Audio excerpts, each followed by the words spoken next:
It just don't make sense, bro. Like people get on the internet and do the most, bro. And it's you know what's the worst part about it? It's always the people who have their page private and they got some cartoon or a cat or something stupid for a picture.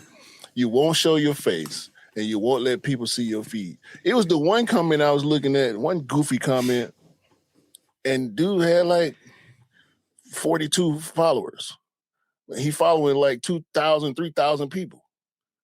Like you just here to talk sideways to people. You ain't, you know what I'm saying? All your opinions are to be offered in comments where people can't see your face or any content that you create, if you create any type of content or post anything. It's crazy. And it's the keyboard warriors that don't have an image, that want to hide themselves, that have the most to say. If you want to say something, say it with your chest. Come and say it to me in real life. That's the one. Come and say it to me in real life and we have that discussion. But no, you want to hide behind the screen, behind the keyboard, tapping away and talking the most utter BS you can ever say. Oh yeah, and I see the comments. You know what? I deleted that comment. I shouldn't delete that comment. Like, come on now. How are you comparing one? you was like, I'm not gonna take this today. It's all right, go on, delete it. But I already answered it. Like, yeah, bro. I just wasn't trying to argue that. We had just been arguing the day before with somebody that we actually respect a little bit, but then turn around and this clown on here accusing, bruh. If you got a jaw full of meat, you ain't got enough words to tell somebody they got a jaw full of meat. Like get the meat out your jaw before you try to talk. Don't have a jaw full of meat. Make sure your feet's on the streets. That's what I'm saying. Not your knees. Get off your knees, bro. Get off your knees. You know what I'm saying? Hey, it's like dude said on Rush Hour, bro. Fight like a man. Put the gun down. Fight like a man.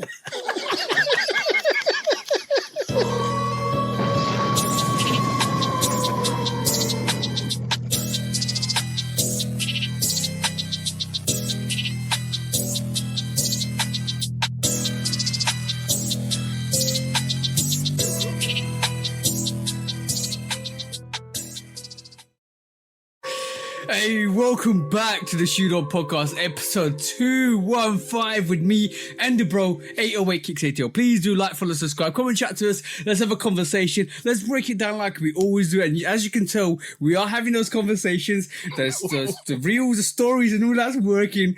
And the conversations have been great at times. And conversations have been argumentative at times. And we like that. We like that. Don't we, bro? Ain't no problems. Ain't no problems, man. No problem. It's not a problem. Fast shoulders, bro. But please do follow us on all the social platforms. Lovekickscustom, 808 Kicks _ATL on YouTube, on Instagram, on TikTok, all the ones that you want. And also, bro, what we're here to do this week. Same thing we do every week, TJ. Try to take over the world. Hey, I told you, it's working. It's working. Nah, listen, man. It just get irritating sometimes, bro. I have thick skin, but I'm quick tempered. That's the problem. Yeah, my temper is very, very quick, bro. You know that. Like if y'all been listening or watching the podcast for any extended amount of time, y'all know, bro. I don't do disrespect. For one, I do not do disrespect. So when I feel slighted or disrespected, I be wanting to crash out, bro. Every time, like it's not, and it's only because it's online. Like in real life, it's a little different because there has to be some physical threats that go along with it. But you know, online, even if a person offers you a physical threat, 99.9% of the time is nothing. Especially when a person's scared to show their face. Like, show your face. Yeah. I want to say one thing. You and me are exactly the same. You know how I would respond straight away, but my missus is like, read 3 times and respond once. That's what she says. Like, read it 3 times over a period of like 5 or 10 minutes, and then think about it. The part she don't understand is the more you read it, The more you get annoyed. keep going.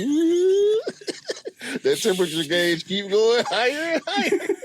That's how you know it's at 100.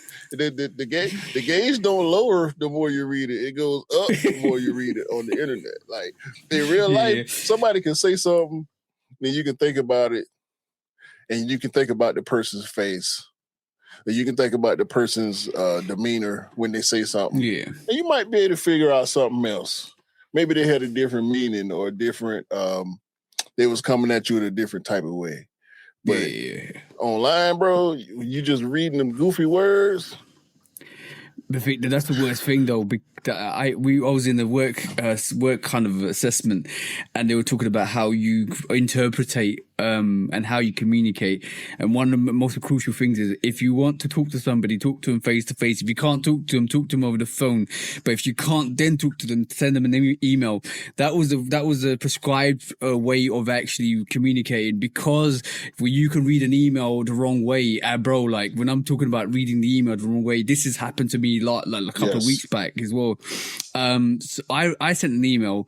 This is work things. I sent an email, and I'm very like articulated. And I'm very like matter of fact. I want to make sure things happen correctly and we don't do the wrong things, because obviously the way I work and the place of work is all safety critical stuff.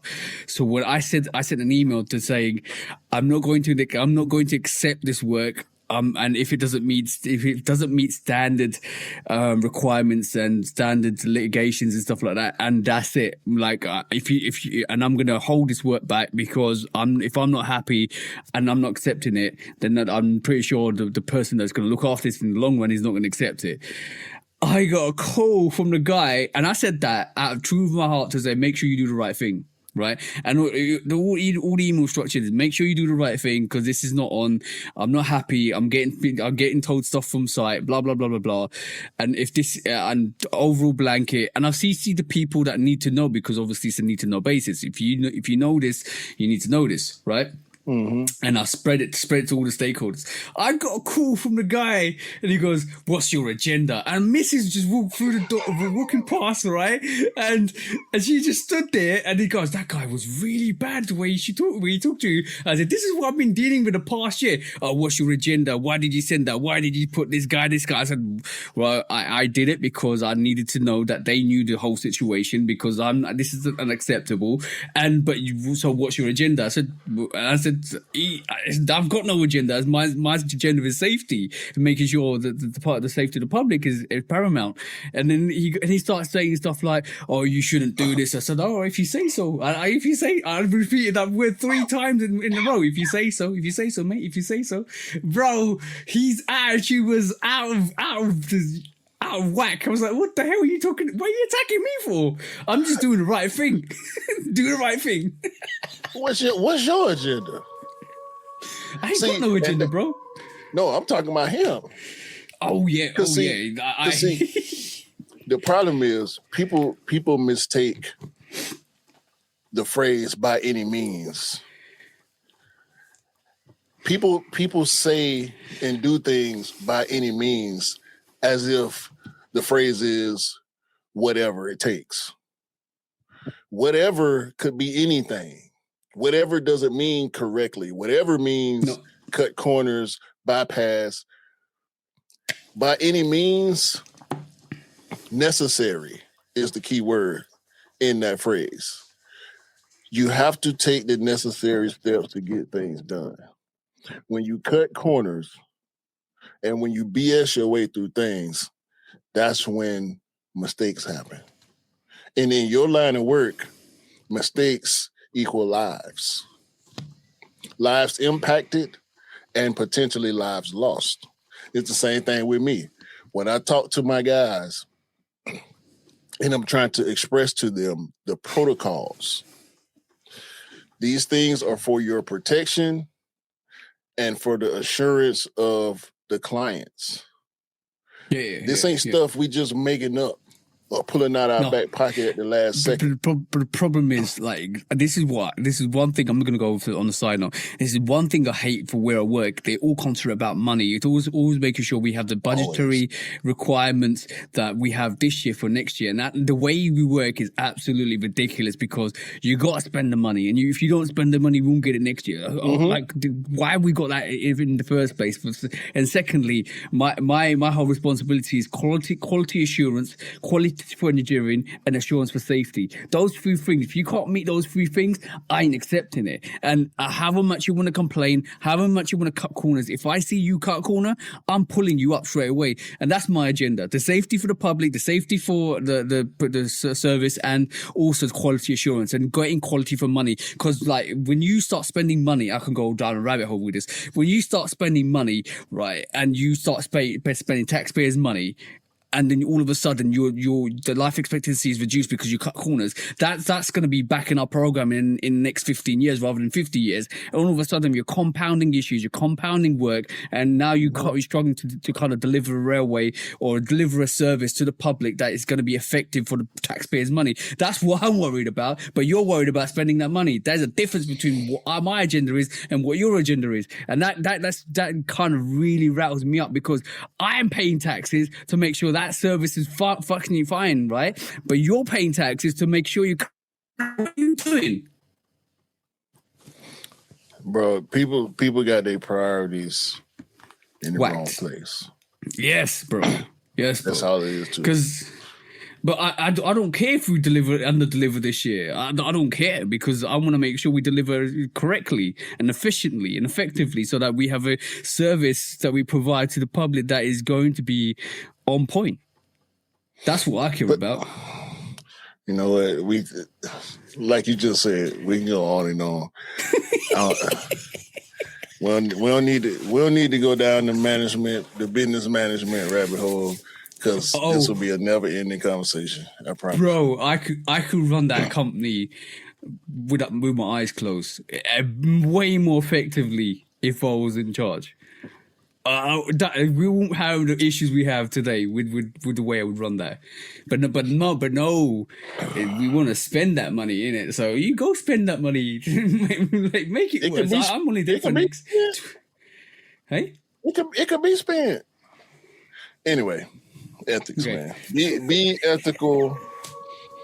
The point that we're trying to make is be ethical in life, whether you're at work or whether you thumb thugging. Be ethical, especially thumb thugs out there, because y'all ain't tough. It's easy to tell because you ain't got no picture.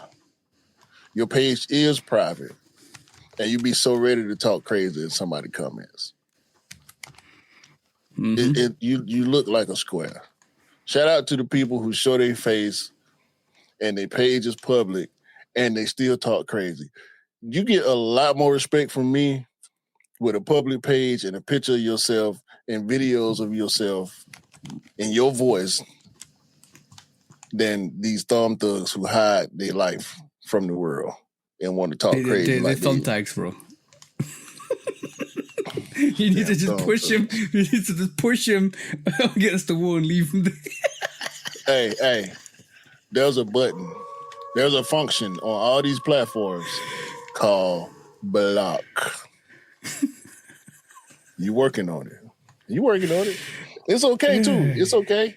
I'm willing to lose one participant to the cause. It's okay because we do this because we love it. You know what I'm saying? It's not to argue with people or to prove ourselves right or whatever. It's like the conversation with the guy, I can't think his name. Let me see. I got my Instagram pulled up. Let me see if I can find it real quick. We was talking about jeans. Yeah. And I do want to shout him out because he was real talkative. C.1995. Shout to. His page is private with no picture, but he wasn't coming at us sideways. You know what I'm saying? He was offering opinion, he was offering information from his perspective. And when I didn't necessarily disagree with him, it was more of a to each his own type thing because we was talking about jeans and styles and sizes and stuff like that. And I respected everything he had to say. And at the end of the conversation, I landed on, well, to each his own, because clearly he has a style that he's trying to go for and go with. Yeah. That's not necessarily where I am, which is cool. You know what I'm saying? Buy what you like, rock what you like. That's what I mean. It's that phrase can be applied to different aspects, as well as drip is subjective. And that's what I left him with. Drip is subjective. Drip is subjective. I came up with that phrase akin to buy what you like, rock what you like. Because you don't have to like how I put it on. No. You don't have to like the purchases that I make. I don't have to like the purchases that you make or the way you put it on. Drip is subjective. Buy what you like, rock what you like. It's okay to have a difference in opinion. It's okay to have a difference in style. If everybody wore the same thing, where would we be? We'll have a conversation, bro. We'll just be like, all right, cool, you wearing that? Okay, you wearing that, let's go. Right. No two people are the same. You know what I'm saying? Nah. Yeah. So how was your week, man? My week was good. Obviously, work is always going to be challenging. I would say if you're in a work position that's challenging, always challenge the parameters. Always make sure the right things are getting done, even though people don't believe the right things are getting done, or they believe you're doing you're being a blocker, or you're basically being negative with what they're proposing. Always challenge things that you don't believe are correct, because sometimes you're going back. No, yeah. But that's the one thing. That's the one thing I just want to say. Always make sure you challenge stuff that you don't believe in. But my week's been good. No sneaker pickups, which is awesome at the moment. I've not picked up anything for a little while. I'm just prod is progressing. But we were talking about nostalgia things, and Mrs. came up to me this week and she said, "Oh, look at this." And I said, "What's this?" It was like a gacha. Do you know what gachas are? No. Okay. Gachas are blind boxes. So it's like you buy something blind box, but you have an option to get mystery a range of things. Mystery box, yeah, blind box, mystery box. And she was like, "Oh, Kodak's got a blind box, and they've got these small cameras, and they're 1.6 megapixel." And I thought, let me do some research. And they've got blind box for the 1982, I think, the blind box for the 1987 cameras, and a blind box for the 2000 cameras. I think they're the millennial cameras. Bro, I was on it. I was like, all right, cool. I ordered 2 straight away, which 2 come in. And I said, I can't wait. So I just dropped to the car with the missus and went to the local Jessup's, which is, they do the Kodak stuff. And I got 2 myself. Bro, this is awesome, bro. This is called the Kodak. If you guys are listening to this, go and look up the Kodak Chimera, right? It's a keychain. Yeah, so that, there you go. Chimera, right? So Chimera.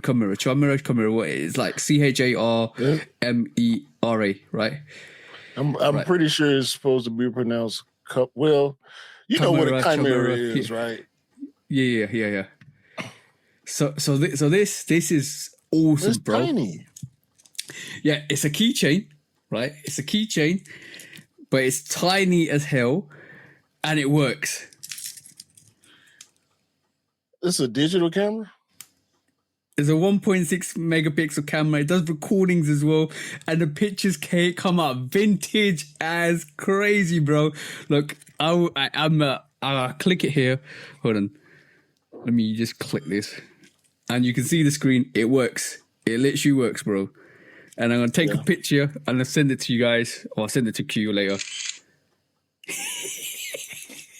And it takes a 1.128 gigabytes SD card. And it's USB chargeable.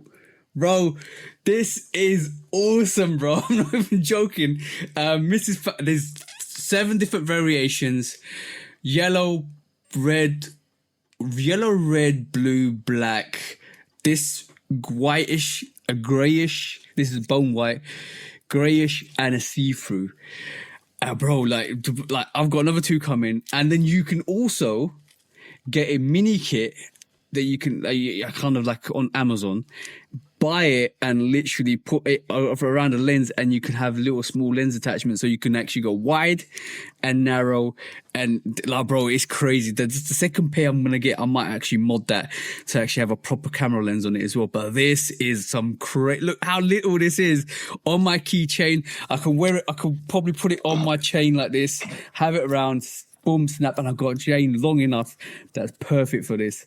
That's going to go there anytime, any place, snapping pictures. And the pictures I put on, I took the SD card out, put it on my laptop, and it just comes out like very like vintage with the date on the bottom as well, bro. This is so sick.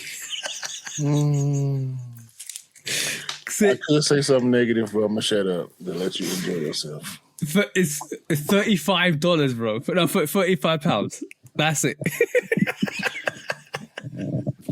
So you say you bought 2. What's the other one? Oh, that's coming in the post. But Mrs. got the grey one. I've got this one, and I've got another 2 coming. So I'm going to see what they are. So I don't know what they're going to be. So they all small like that? Yep, all small like that. Oh, I'm thinking you're talking about a full-size camera. Nah, they're all small like that, bro. So what's the put it in YouTube. What's the difference in the years? Just the colorways, the different years? Oh yeah. So every year has a colorway that was popular for Kodak for that camera. So the 1987s have got different variations. The millennial ones have got the millennial look for cameras for Kodak, and 1982s have got the 1982 colors for the camera. And the 1982 ones has a pop-up flash. So you basically, when you start taking a picture, you can pop up the flash. This doesn't got pop up. Though it pops up the flash, so you can actually take a photo with the flash. Man, you oversold that. What do you mean oversold that? You making it seem like it's a full size vintage camera that you're gonna get or something, like an 82 camera, 87 camera. Like, nah, bro. Hold on. Let me pull them up. Let me pull it out for you. No, I think it's absolutely no. awesome. I don't want to see it. I ain't saying it's whack or nothing. It ain't whack. But the way you broke it down was like you're getting the actual vintage camera, not just a vintage development. It's still a digital camera. That was gonna be my critique. Like, you can do that same stuff with the phone. Oh yeah, you can do the same thing with the phone, but with this one, it's on your keychain, it's on your car keys, anywhere you want. Bang, bang, bang, bang. You can do it with your phone, but it gives a whole retro nostalgic feel to the pictures as well. The pictures themselves are obviously 1.6 to 1.6 megapixels, which is very, very like the pictures come out like you're in the 80s, pretty much. Very, very like old vintage stuff. So I like that aesthetic. It better be like a proprietary filter or something like that on there. They using something unique to the Kodak brand that they're doing. That would be the only. That would be the only way I ain't gonna hate on it. Because I know your old lady. She into retro. I'm saying her like she the only one. We are all into retro things and nostalgia stuff that we missed from back in the day. But you had me thinking you finna pull out a whole Kodak camera. I wish, bro. She's also looking like, bro. She looked at the Super 8. Hey? Bro, it's a shop. You can get that stuff. There's no. That I know of. I ain't gonna say where it's at. In what they like to call the Metro Atlanta area. It's not in the city of Atlanta, but it's probably about 40 minutes away from my crib. Dog, it's a vintage store that's probably 15-20% photography related. They have cameras from the early 1900s, like 1920s and 30s cameras, actual phonograph machines, not record players, actual phonographs from way back in the day. I'm talking about it's stuff in that store well over 100 years old, and it's priced that way too. I'm talking about the cameras where you blow the bulb every time you want to flash. You know what I'm saying? Oh, Like, that's the old real stuff, vintage man. stuff, bro. That's I'm proper talking vintage. about cameras from the 30s, 40s, 20s that them folks want. You're gonna have to get them $1,000, $1,200, $1,300 to get your hands Bro, on this stuff. I do. Mrs. is still living in her nostalgia era, which is the 80s and 90s, and this was all up at Upper Street, and I can totally understand. She's even looking at Super 8 photography or videography, and I'm like, it looks so vintage, like the old vintage, like tapes that you get and recordings that you get, because she used to have it back in the day. And I looked up the camera. Tell me why this camera's $6,000, bro. Yeah, $6,000 for a Super 8 camera. Like, what? yeah. Because you ain't that many left. Like, we had to think about. It's the same thing with sneakers, bro. This is perfect for us because we understand that. I just saw a post where somebody has an original LA Gears Moonwalker pair. Sheesh. LA Gears made a sneaker for the Moonwalker movie for Michael Jackson, and somebody has that pair. Imagine how much it would cost for you to get that pair. You know what I'm saying? Crazy. Like With the studs and everything, bro. Like, that's crazy. No. It looked like a regular LA Gear sneaker. And when I saw it, I'm like, wait a minute, did I have that shoe? And it just got me to thinking. I feel like I had that sneaker because my mama is a big Michael Jackson fan. Like, Michael is her GOAT. So when I saw it, I'm like, wait a minute. I feel like I had that shoe. And it made me feel so crazy to think when I was a kid, however old I was when Moonwalker came out in the late 80s, like, damn, I had that shoe.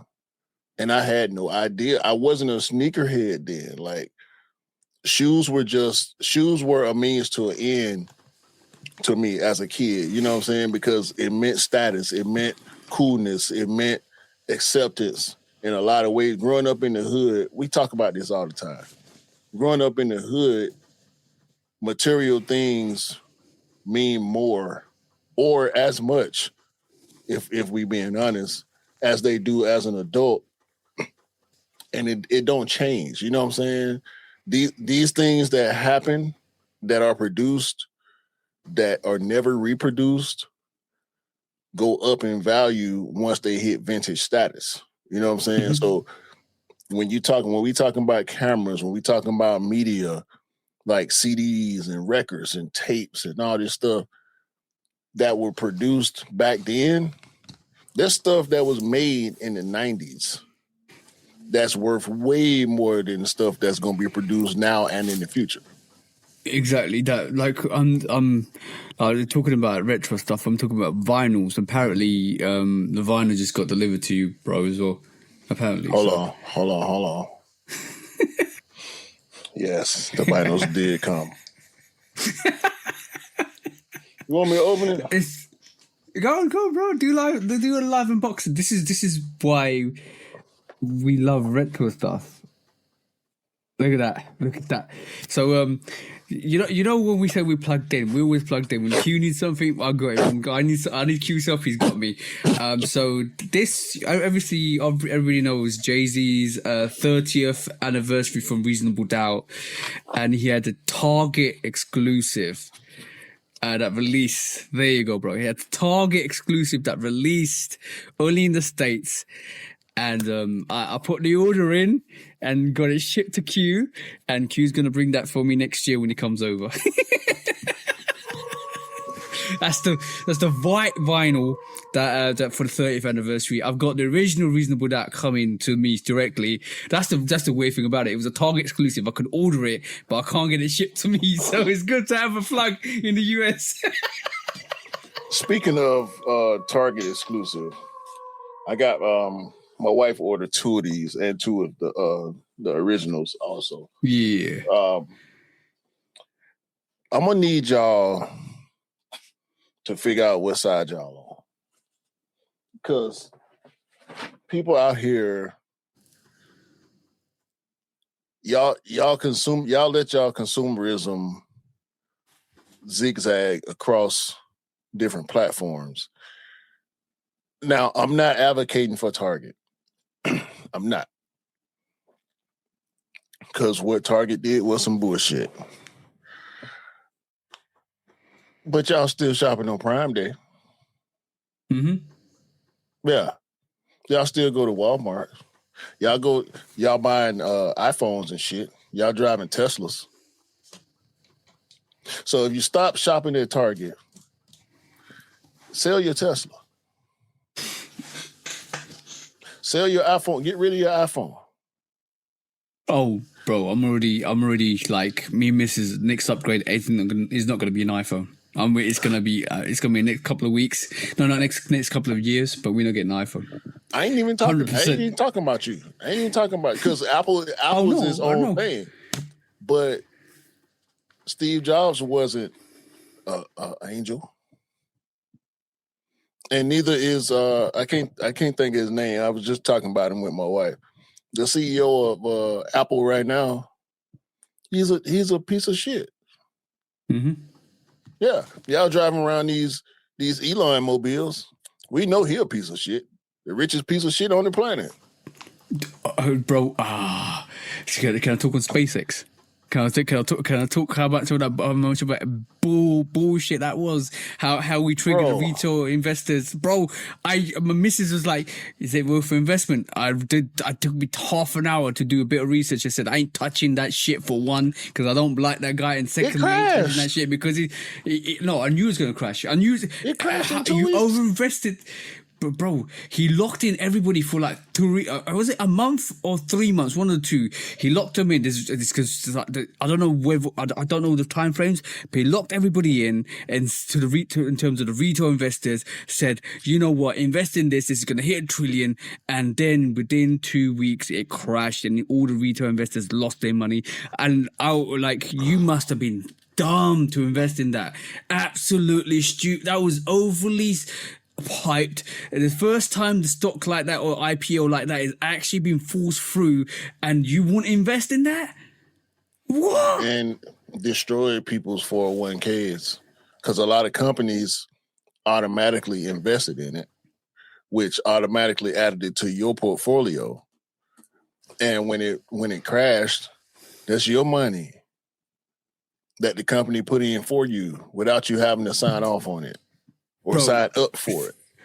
Red flag number one, his alignment with political alignment. Red flag number two, he said Doge is going to make the people rich if they invested. That was bullshit. Red flag number three, SpaceX. You believe the guy that said Tesla will be driving self-driving automobiles and with robots by the time it was 2023 or 2024, and he ain't delivered? You believe that guy? Bro, a Tesla just crashed into a lady's house in Texas. Let me get her name. Martha Alvia. Matter of fact, I remember it. Just killed a lady, bro. Crashed into the house. Martha Avila in Texas, 76 years old. Dude was driving a Tesla in autopilot, which was supposedly discontinued a couple years ago. Probably had some aftermarket version downloaded on the car. Crashed into a house, bro, and killed a grandmother. She's standing in her house. That's all she was doing, was standing there in her house. And here come this Tesla crashing through the front of the house. Like, what? Come on, bro. And that's only one case. That's only the most recent case. This ain't the first time it's happened. It's happened multiple times, many times. This has happened where these Teslas malfunction and killing people. He bought X or Twitter that we know, right? Yeah, these same people on Twitter too. They on it. His political agenda is crazy. The way he came over to the UK and rallied for the far right. Well, I can go on, and you wouldn't believe this guy. You wouldn't believe a guy that spills myths and prophecies and then doesn't deliver. Bro, I just got to reading. I just got to reading a story. I just got to reading a story where these MAGA bots are intentionally directed to attack Black creators. Oh yeah, I also read a story the other day about how AI is being politically like racially biased, bro. Come on, bro. Come on, bro. Wake up, people! These people ain't good for you. Target is not the worst. Target is not your enemy. You should have your targets on somebody else. Right. Listen to the man. Oh, by the way, if the same people that are biased to Target need to realize that all your artists are on sale on Target. All your artists basically sell their vinyls on Target. What are you talking about? Yeah. The hypocrisy on Jay-Z is crazy, bro. And all that guy does is try to educate you. And if you listen to his music, he tries to educate you, and you just want to hate on somebody that was educating and elevating the community. You're crazy, bro. Check it. Whether you like Drake or Kendrick, you got to go to Target to get the album either way. Because ain't that many places selling vinyl unless you can get it direct from the artist. And this is how they fool you, because they basically tell you who to target and not to target them. Because if you know what you know, you shouldn't be targeting the first places you're targeting. That's all I'm saying, bro. Right. And y'all want to get mad at me because I keep buying brand new Nikes. I ain't even seen these. You know what they is. You know what they is. Is that number 95? Yes, he is. If I can get it to focus.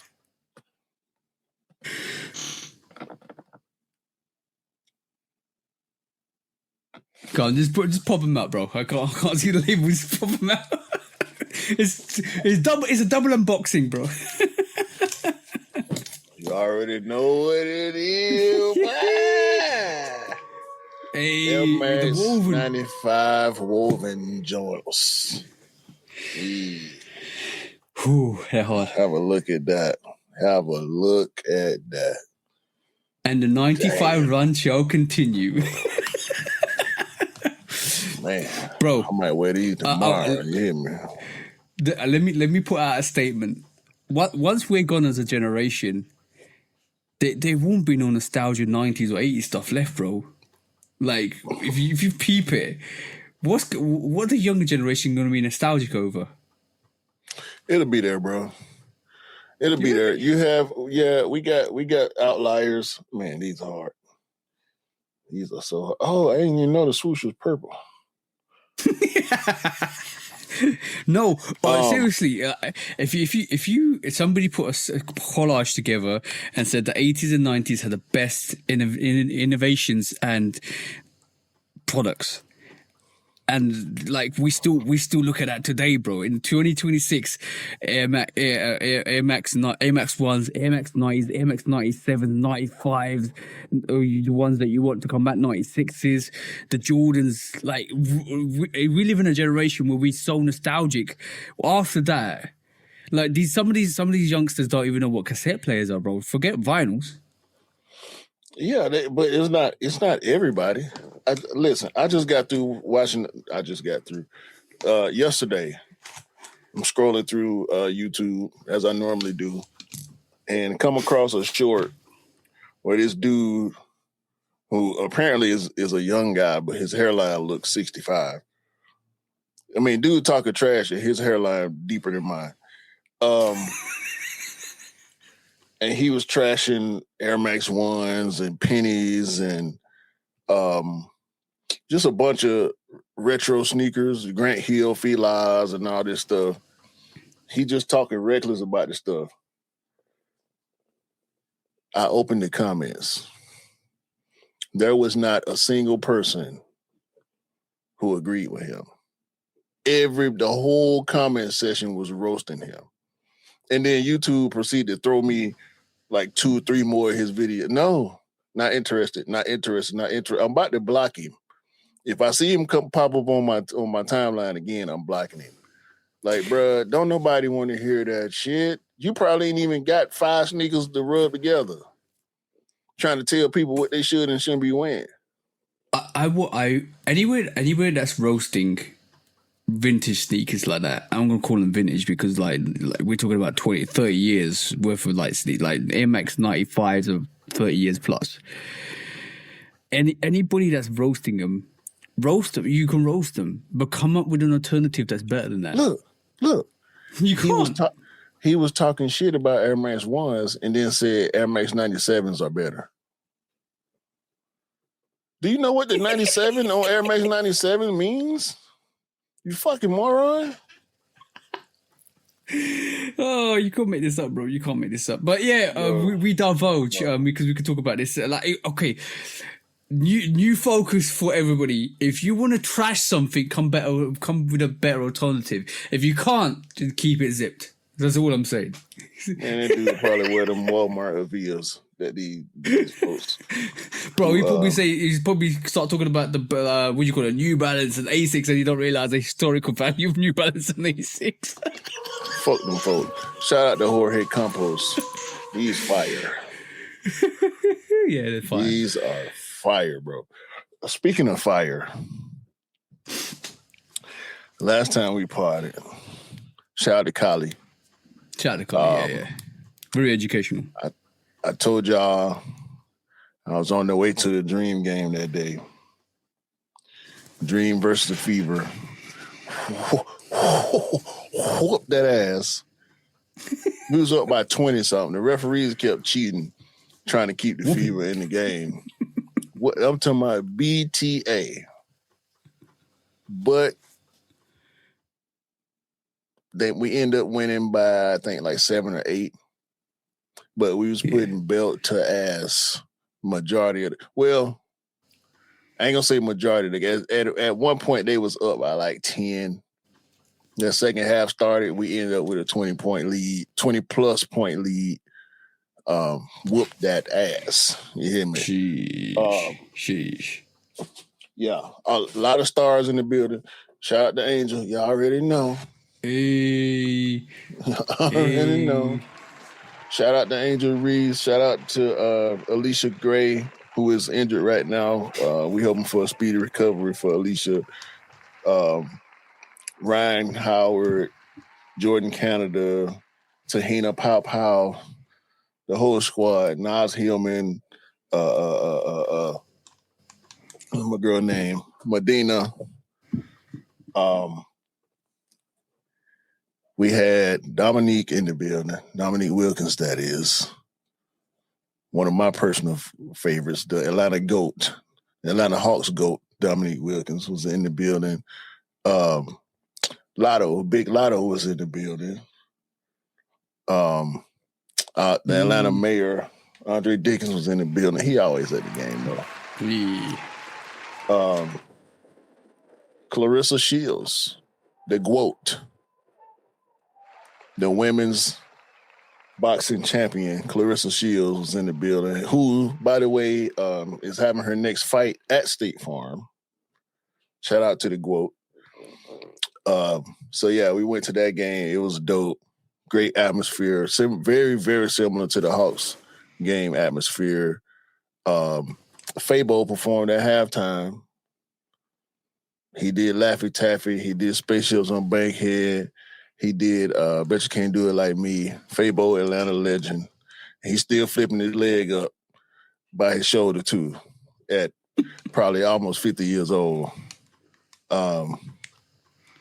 So it was just an whole Atlanta situation. It was so satisfying to see them Indiana Fever fans leaving early because they realized Mel Gibson wasn't going to be able to bring them back. And yeah, I said it. She looked like Mel Gibson. Fight me. The older new variation of Mel Gibson. The over. She looked like young Mel Gibson. The white girl that was number 22. I ain't gonna say her name. Y'all know who I'm talking about. Hey. She got a Nike shoe out too. She had her Nike shoes on. They look trash on court. Trash. Angel had her new colorway on. Fire. Yeah, Hey. that's me picking Reebok over Nike because Angel, the Peach Barbie. By the way. Hold on. Go on. That was Saturday. Turn around Monday, my wife's birthday. Shout out to the dancing lady. Shout out to the dancing lady. Monday morning, we get a text message from our Hawks agent.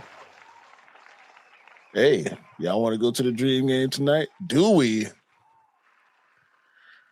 Atlanta Dream versus Toronto Tempo. More BTA.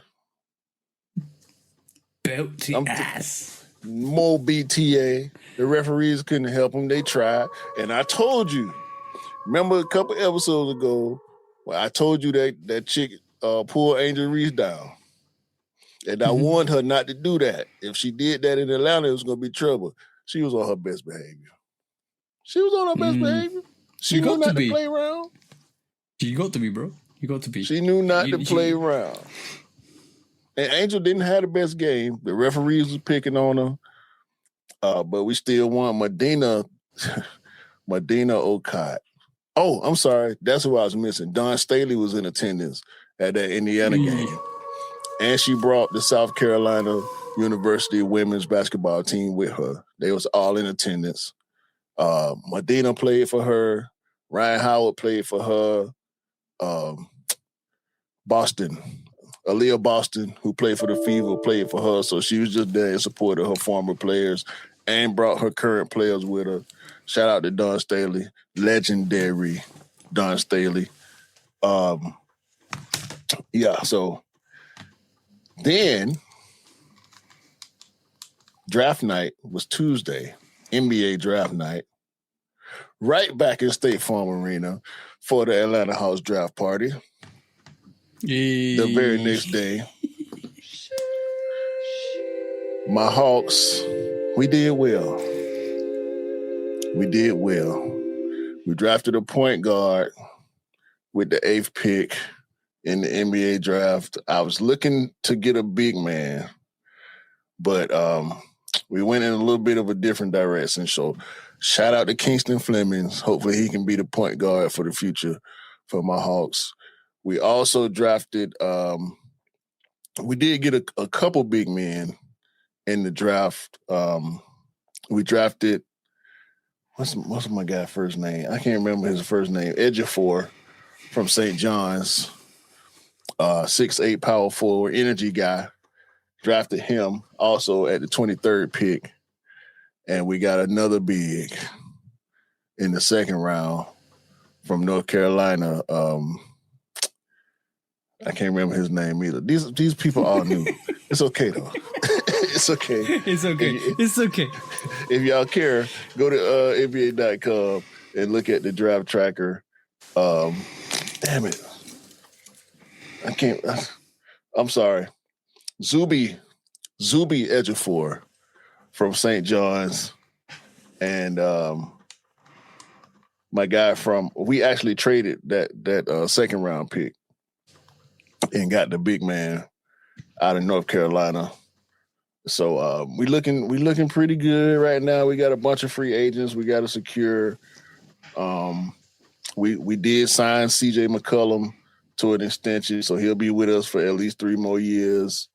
I don't know about we should sign Kuminga. I don't know about Lindell and Mogay, as if y'all know who these people are. I'm just doing my Hawk shit right now. But yeah, it's fine, bro. As far as the NBA trade deadline, not trade deadline, the beginning of the free agency is concerned, and moves being made, Giannis Antetokounmpo has been traded, or it will be traded, to the Miami Heat. No more Giannis in Milwaukee. Just in time for the Nike Freak 8 to release. Giannis will be playing in Miami this season. Also, Julius Randle is out in Minnesota. And LaMelo Ball is in. LaMelo Ball and Anthony Edwards on the same team. This YN Central in Minnesota. That's trouble, bro. That's trouble, bro. Trouble. And these dudes done had sneaker beef. Remember, because Ant-Man dissed everybody on his commercials. Like, he got smoked everybody sneaker-wise. Now, he did this Melo. They went back and forth on Twitter. Adidas and Puma went back and forth on Twitter. And now LaMelo Ball and Anthony Edwards on the same team. Goodness gracious. Bro, this is why you don't be hostilic to people, because you never know where they end up. They could be your boss, or they could be your underlings, or it could be your workmates one time. So you don't diss them, bro. Bro, it's crazy. It's getting real crazy in the NBA offseason right now. I don't know what to say. Kawhi Leonard will probably end up getting traded. He causing trouble. He needs to play more, man. He need to take them damn New Balances off. He can stay healthy. Bro, one thing I do enjoy is the brands battling on social platforms. It's quite funny. We'll get into that later, but that is fun to see. That's fun to see. I like that. That was your NBA roundup. This is my footballing roundup today. The teams that have gone through, Mexico and South Africa have gone through. South Korea could potentially still go through. They're in the best top 8 to runner-ups, which is great. They could still go through. Switzerland went through. Canada finished second. I think the Canadians drew with Bosnia, and then and Switzerland drew with Qatar. That guaranteed Swiss and Canada. Bosnia still could go through because they've won 4 points as well. They are. They could be best. They are through because we got USA got Bosnia in the first game. Yeah. Okay, we'll get into that in a bit. Brazil, Morocco through. Morocco looked dangerous, bro. Morocco looked dangerous. Scotland still could go through. They're the last of the best of the 8 of runners up. But there's still games to play, and they still could get knocked out. So they're on a knife edge at the moment. And then the United States have gone through with Australia and Paraguay. And let's just say they got humbled by Turkey the other day. We rested a lot of starters. And so did Turkey. And that's the whole point.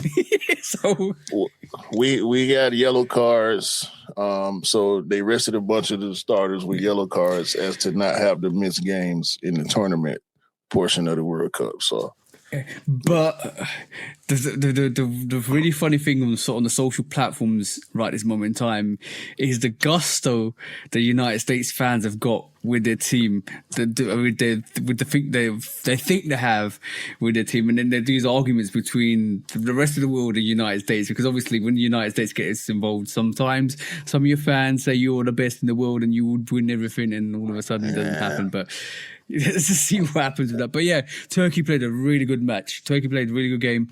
I watched it 3-2. It eventually ended up 3-2. It was good.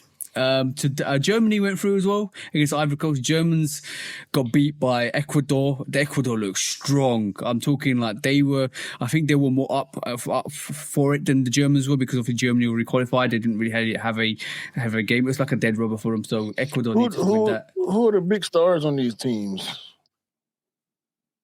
So you mean so that you got the Germans who got like Wirtz, they got Kai Havertz, they got a couple of other great players. You got they got Neuer as well, who's in goal. And Neuer made a mistake. Ecuador have got Valencia, who's this ancient now, absolutely ancient player, but he's a heritage player, absolutely dope. The Ecuador got a good team, and Ivory Coast obviously went through. I knew Ivory Coast was going to do something. I definitely knew they were going to do something this year. They were one of my dark horses, and I African team as well. Also, Netherlands smashed it, bro. Absolutely smashed it. They got a couple of good like Liverpool players in their team as well. Gakpo's in there. Hey? We don't care about Netherlands. Okay, you know, Mars, we love you. But bro, Japan looks strong, bro. They got, I can't remember the playmaker they got in midfield. Like they've got a very good, compact, technical team. They are very good, man. Very good. Watch out for them. And obviously Sweden's gone through as well. Sweden's got Gyökeres. They've got what do you call it? Isak as well as Elanga, which is all like they were players that got bought last year. They went that front lineup's nearly worth a billy, bro. Or half a billy, sorry. That's crazy. So that they just about got through. And I think today's games are Belgium, Iran, Egypt, and New Zealand. The time recording, and it's gonna be quite interesting because also France smashed it today, bro. France looked deadly, man. I'm not even joking. Dembele getting a hat trick. Mbappe not scoring today. I don't know if he played. No, I missed the match because I was snoozing. They smashed Norway 3-1, and Norway are a good team. Norway was already through. Senegal could be possibly through as well, which is great because they got 3 points with two goal aggregate, so they could potentially get through that as well. They're in strong position to get through.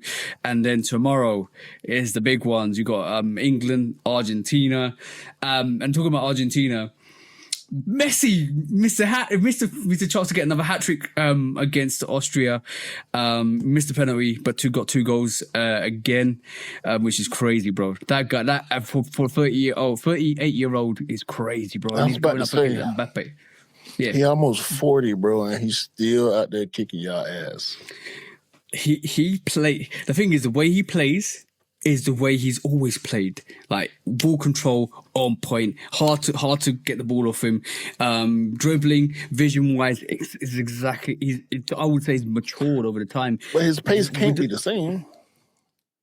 Exactly. But the thing is football. You can lose pace, but you can't lose football intelligence. And when you have that, in abundance, and I've seen it over the years, when you have that in abundance, it's hard to beat that because football intelligence gets you to the ball half a yard quicker than any other player. And have you got that football intelligence in abundance and you've got the pace, you don't need the football intelligence to kick in. But when you start losing your legs later in life, when you start losing the pace, and I've seen that with a lot of pacey strikers, when they haven't got that football intelligence, they lack the ability to get to the ball quick enough. But when you've got that in abundance and you know exactly how to maneuver yourself and how to get in the areas and how to get to the position, like a lot of great players do. I'm not even talking about Messi. I'm talking about a lot of great players over the years do. You don't need the pace, bro, because you're there. You're there in that right place and at the right time because you know you need to be there. And once you hit that spot, that's when the goals came in. That's when you get that assist in the past. And when you got that in abundance, like all the top greatest players have ever had, it's hard to beat that. And then when you talk about 20 years ago, and shout out to this is why I give credit to for managers. Shout out to Arsene Wenger, who came over as an Arsenal manager and revolutionised football nutrition in the UK. I pretty much he brought the European philosophy into the Premier League. And it's players back in the 30 years ago would retire when they're 28 or 29 or 30. Now you're seeing the same players with the best nutrition in the world, with the best physios, the best kind of attributes into the footballing world, now perform at the highest level in their 35s, 36s. And the best players who have got that ability will keep playing on until they can't play any longer. And this is why you see players like Messi and even Van Dijk, our defender, who's a Dutch player. He's running about 30, 40 years old. He's a defender. You need to have that pace and intelligence to stop these youngsters getting through, bro. Like that's a hard job. See what I'm saying? So if you can keep up with the pace and you got the footballing ability and intelligence, the world's your oyster, pretty much. So that's crazy, bro. To see someone like Messi keep smashing it in at the age of 38, and I've saw a lot of posts about Premier League fans saying, I would love to have Messi in our team.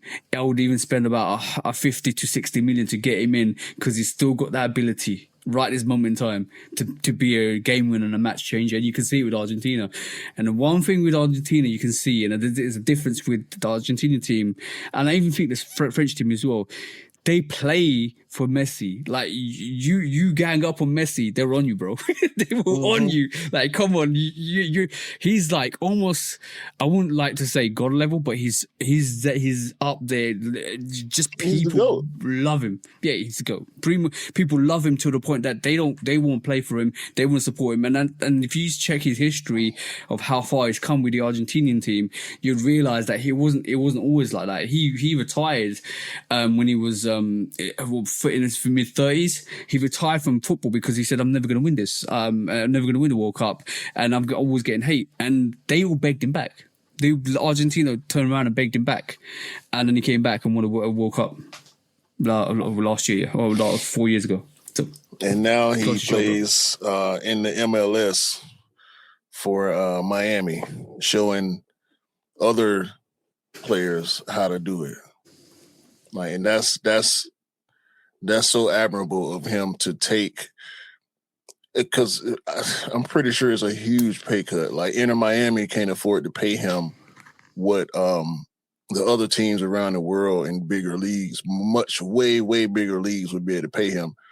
MLS is not the smallest league in the world, we know, but it's nowhere near the biggest league in the world. So for him to come to the U.S. and play for Inter Miami says a lot about his personality, when he could have just went home, or he could have been somewhere in the Premier League with one of those teams stealing money, essentially, because he knows better teams are willing to pay him bigger dollars just because of his name, where he will be in a league with higher competition where he may not be able to sustain a certain level of play. Mm-hmm. He dropped himself down to almost, I say, a mid-tier versus the highest tier of football. So that's just one reason why I respect Messi the way I do.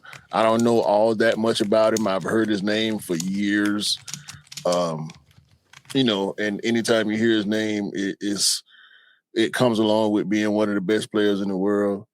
There are a lot of other younger players, Mbappe just being one of them.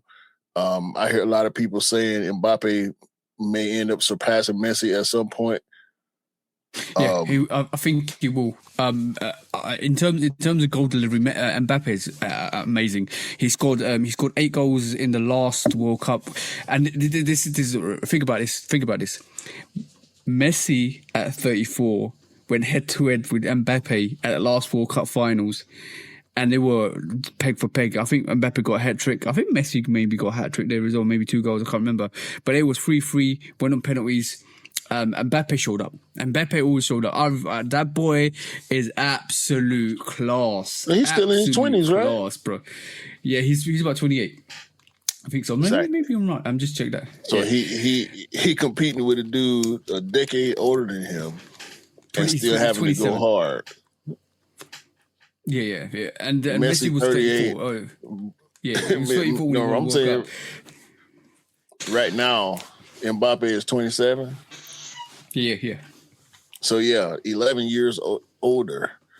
You competing with a guy 11 years older than yourself. And at the time, Messi was 34. Mbappe was, 23, 24. Going head-to-head with this guy who was pretty much had considered himself retired, come out of retirement and still the greatest on the planet. Like, come on, bro. Come on, bro. I'm gonna say what one thing. Messi did score 2 goals. He scored a penalty, and he scored a goal. I think it was 2-2. It was 2-2 in full time because it was 2-0. Argentina took the lead 2-0. Everybody thought it was over. And credit to Mbappe, 80th minute and the 81st minute got back into the game, and then the Messi scored in extra time. Then Mbappe scored 2 minutes before and the end of extra time. It went to penalties and it was 4-2. I truly believe I made a prediction. It was either Argentina, France, or Spain that was going to win it. And the more I'm looking at it, the more I think France has got the firepower to get through that. It's going to be interesting if it's going to be the same final. A lot of people edging their bets on Portugal. I think Portugal are great. They've got a very good, solid squad. But it depends on how they kind of perform with the people that they have, and that's take it as you will. But I still too believe that Argentina and France are the two favourites for this tournament. Germans being the dark horses as well. Don't let that Ecuador loss get to you, because basically I think the Germans weren't really up for the game, and there was a lot of hard tackles from Ecuador, and then they just bailed out on them because I knew they were through to the actual knockout stages of the last 32. So there's a lot of good games. But last man, US got to at least make it to the 16, man. Oh, I think who you got next again? Bosnia. You mentioned him. You could throw that. I think you could throw that, but then it depends who you get into last 16. But before we move on, bro, Nike's at it again.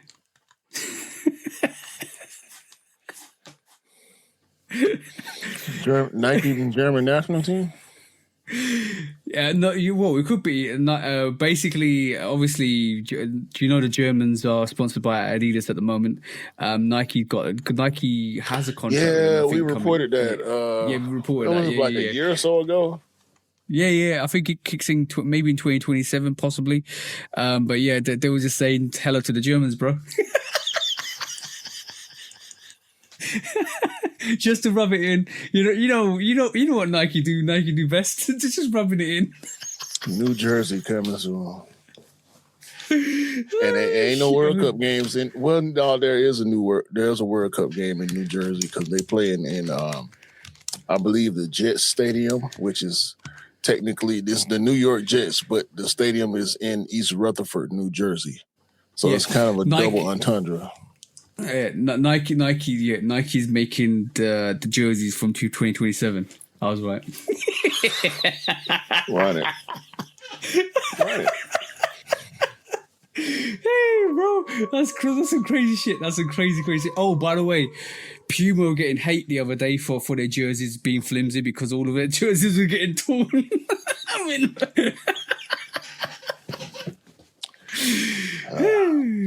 Nasty word. It's all in the blend, ain't it, bro? It's all in the blend like we discussed last week. It is.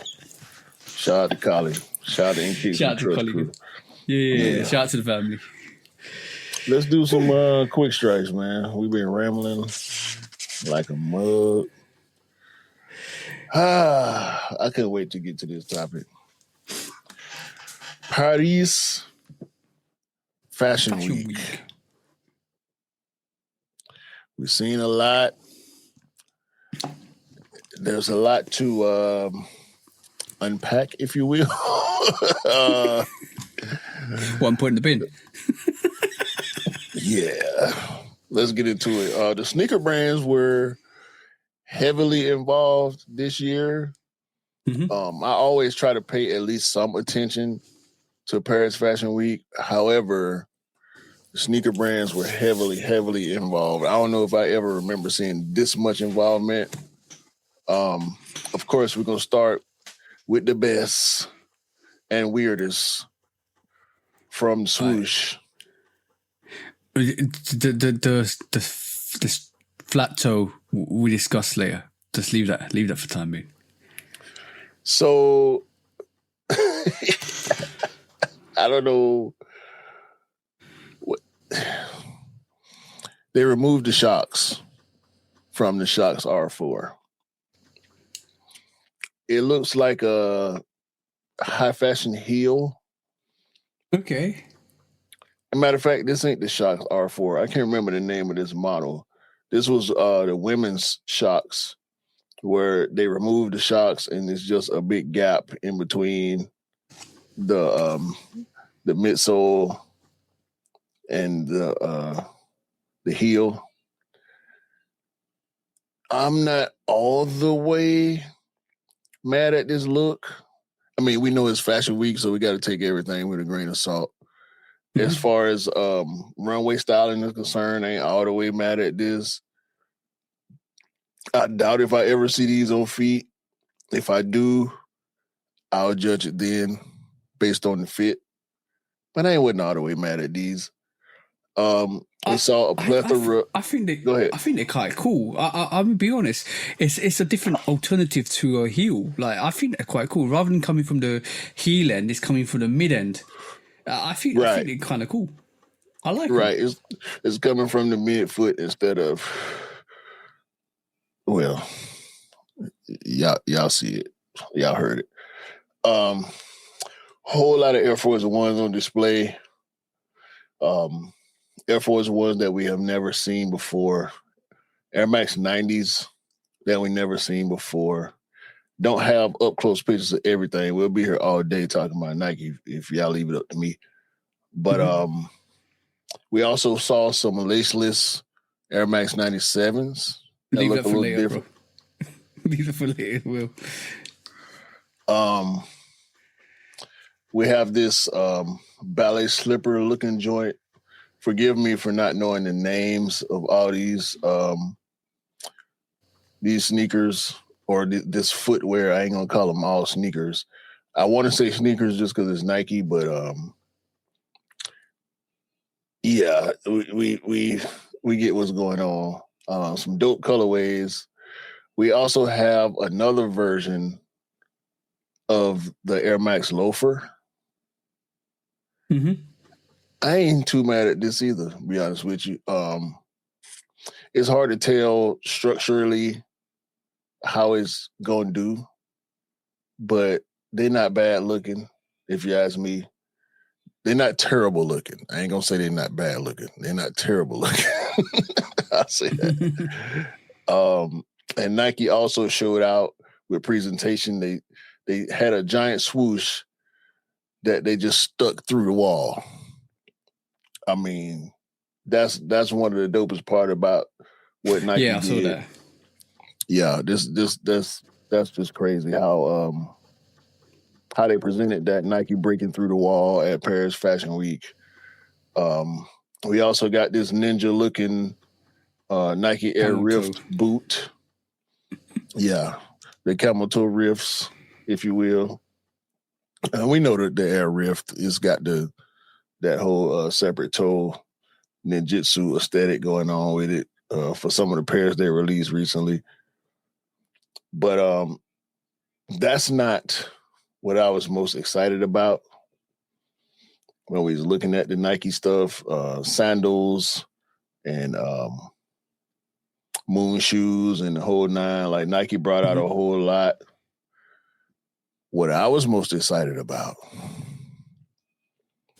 was the Air Bacon Low. I saw that. Bro. And reportedly, J Tips has a collaboration coming. They slated for 2027, which I'm very, very cool with because I still got more stuff to buy this year. I ain't got time to be worried about the regular bacons. The Royal Bacon's supposed to be coming out this year. That Bacon Low. Oh, man. Shout out to J Tips. J Tips also just dropped a New Era collaboration with Amo Manier. They in the cart. I'll probably be hitting the button once we get off the pod. I ain't gonna cap. I ain't gonna cap. I will cap, actually. I will be capping on the J Tips Amo Manier New Era collab. And I will also be capping on the Amo Manier Braves colorways that they just redropped in the Royal and the Navy colorways. So yeah, I thought I had Atlanta hats before. I'm finna, boy. Anyway, Asics came out with some foolishness, as people tend to do with Fashion Week. Asics brought a plaid jacket that looks very, very nice. if I must say so myself. I ain't never mad. Would you say that's? Would you think that's very Burberry-esque? Burberry-esque, sure. Not so much. Well, no, I wouldn't say that, to be honest with you. It's more traditional plaid, in my opinion.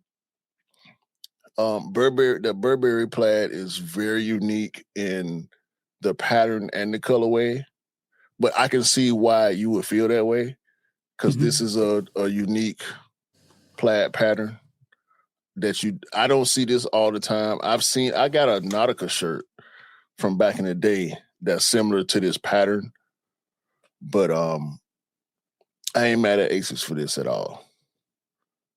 Possibly Burberry inspired. They also have the plaid sneakers to go along with it. They dropped some parkas, also some scarves, some zip up collar shirts. ASICS did a lot. They did good work. Yeah, I ain't gonna cap. ASICS did good work. Some of this stuff seems to be Native American inspired or Western inspired, if you will. Jean shorts, canvas sneakers. There's a lot going on with ASICS for Fashion Week. Y'all check it out. I don't know how much of this stuff is going on sale, but this is something different from ASICS. I ain't gonna cap. I don't think I ever seen anything this fashion forward from ASICS. Mostly when we talk about ASICS, we just looking at runners, dad shoe runners and whatnot. They did a lot. Native American looking models along with all the Native American looking apparel that they released. So I'm gonna have to just give a shout out to ASICS, man.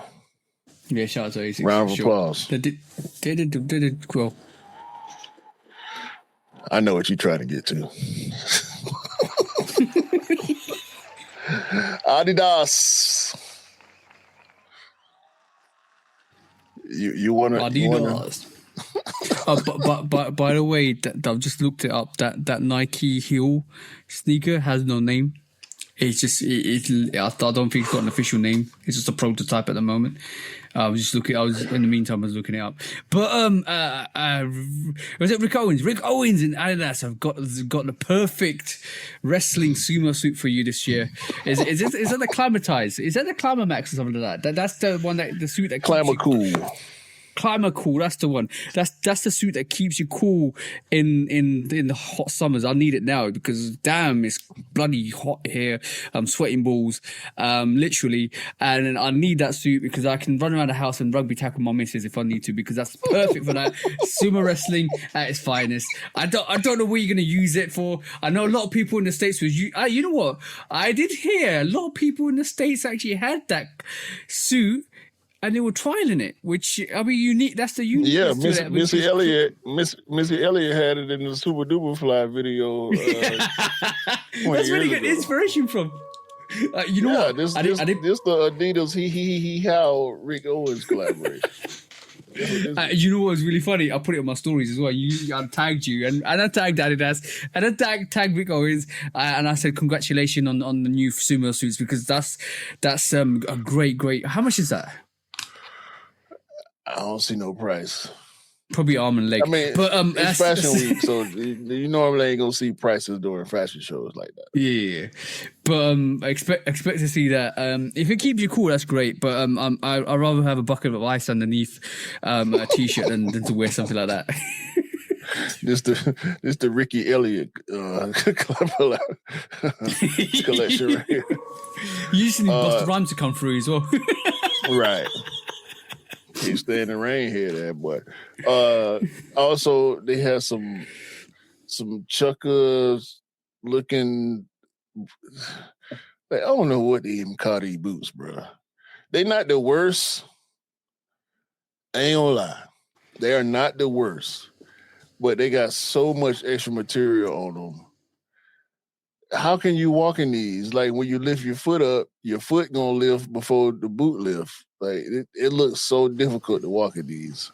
They look like Clellingtons, Cleat Wellingtons. Yeah.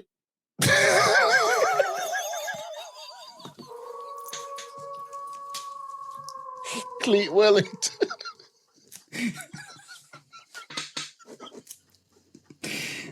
Yo, Cleat Wellington. I could. Oh man. You know what? I was about to shoot some bail. I ain't gonna do it. I'm gonna let y'all imaginations do the work for y'all. No, they look like they got cleat outsole, don't they? They look like they got cleat outsole. That's that. I can't remember what they call it. The little spring. I know what you mean. And then the upper looks like it almost looks like a soccer Wellington. And the thing is, it goes up to your like a high Wellington would go, and it's zip tied. It just looks like a Wellington, like a Clellington. I'm gonna copyright that name as well. No, we figured it out. It's okay. Vans. Let me tell you something about Vans, man. Vans ain't got nothing but smoke for anybody who breathing. All right. When you talk Vans, you talk respectfully. Okay. Vans ain't fucking with none one of y'all. Vans got the shit, and they bringing it with them. If you want smoke with Vans, you best to bring an army. All right. Yeah. They are not playing. Vans ain't bringing nothing but heat to Paris Fashion Week. Yeah, for sure. Absolutely sure.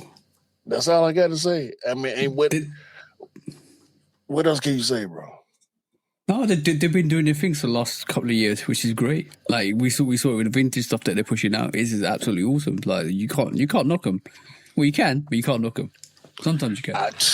I ain't got no knock for them, bro. They just been killing everything they doing. Everything Vans is touching nowadays is just out of here, bro. It's out of here. Louis. Pharrell and Louis Vuitton didn't waste no time. They just spent money. Okay. All Pharrell and Louis did was spend money. All right, we're gonna get into them a little bit more. But if you look up Paris Fashion Week, Louis Vuitton, just know they brought the whole beach to Fashion Week. All right. They set up. Y'all thought I was impressed by Nike throwing a swoosh through the wall. Pharrell literally brought ocean waves and sand, moving water. I was stuck looking at it for like 5 minutes trying to figure out how they did that. They blew a bag. Louis Vuitton blew a bag. Yeah, the bolting that whole Louis Vuitton bolt sneaker is dope. Absolutely dope. I like it, bro. I don't listen. It's the skater vibes. It's got skater vibes. Vibes to it. It's absolutely. They're not one of the biggest fashion houses on the planet. Arguably the biggest fashion house on the planet for no reason. They showed y'all why at Fashion Week. Yeah. On Cloud. Pharrell was going crazy with Louis Vuitton over the last couple of years. Pharrell's a nutcase. Yeah. Pharrell is who Jaden Williams wish he could be. Let's not even talk about I'm about Jaden Smith. I'm talking about Jaden Williams. Yeah. Yeah, Pharrell is who Jaden Smith wish he could be. But nah. On Cloud showed up. And if you like On Cloud, I guess they showed out. They mainly focused on one sneaker that you can go to oncloud.com and buy. It's the Form 4.0. They were very, very intentional. They debuted a product that they plan on selling. They got shorts and tops and bags and socks and everything. It's a whole collection. They brought it to Fashion Week and they actually released it by the time the news came out. So that's the main thing I can applaud On Cloud on. Oh, so They it's actually still more progressive than sketches from last week, yeah. right. They didn't bring stuff just to show. They brought what they was actually about to drop, and they dropped it. And I'm pretty sure it's selling pretty well because we know people love On Cloud for whatever reason they decide. And just a little bit more from Asics. Gel Revolution 5 and what they call it, the Ping Pong Club. Okay, so they're for ping pong athletes. Yeah, and we know ping pong is a big sport east-wise, especially in Japan and some of the other Asian countries. They take ping pong very, very serious. You can like get a ping pong contract for college and stuff like that, scholarship rather. So, Asics did their thing. Vans did their thing. They brought out some undercover stuff. Nike did their thing. All the footwear companies that we look to came out and did their thing. Everybody except Adidas. No shout outs for Adidas at Paris Fashion Week from me. Yeah. So that's that. Okay. Okay, cool. Shall we move on to the next one? Yeah, next quick strike. You just mentioned Pharrell and you mentioned Vans, so that they and you said Vans is bringing all the smoke this year. It looks like they are definitely bringing all the smoke this year because Vans went after Pharrell for those Louis Vuitton sneakers, bro.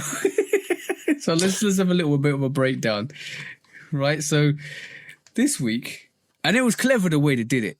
Is I have to admit it was clever the way they did it, like by referencing. Hold on, let me just see if I can remove your thing. You got it. Okay, so Vans, obviously we know Vans did. Hold on. We obviously know Vans. Yes, thank you. We obviously know Vans did this. I mean, Louis Vuitton came out with their luxury-inspired skating shoes, and then Vans got in a bit of their feelings with that because basically they quoted, they said this to Pharrell, "Oh, bet." All right, and that was the first. That was the start of the week. And after that, we had them post Mr. Me Too. And if you know Mr. Me Too, it's Pharrell's track where he kind of goes at Lil Wayne for wearing the same stuff that he's doing and stuff. So it's a little bit of it was a diss track. So, yo, you want to be me like me. And Van posted that. So that was shot number 2. And then Tyler, the Creator, came out and said some valid points about how Vans isn't the first company to make, I'm gonna share this, to make boat shoes or skater shoes like that. So you all know the style of deck shoes from boats has been around before Vans, correct? Pro Kids, Converse, etc.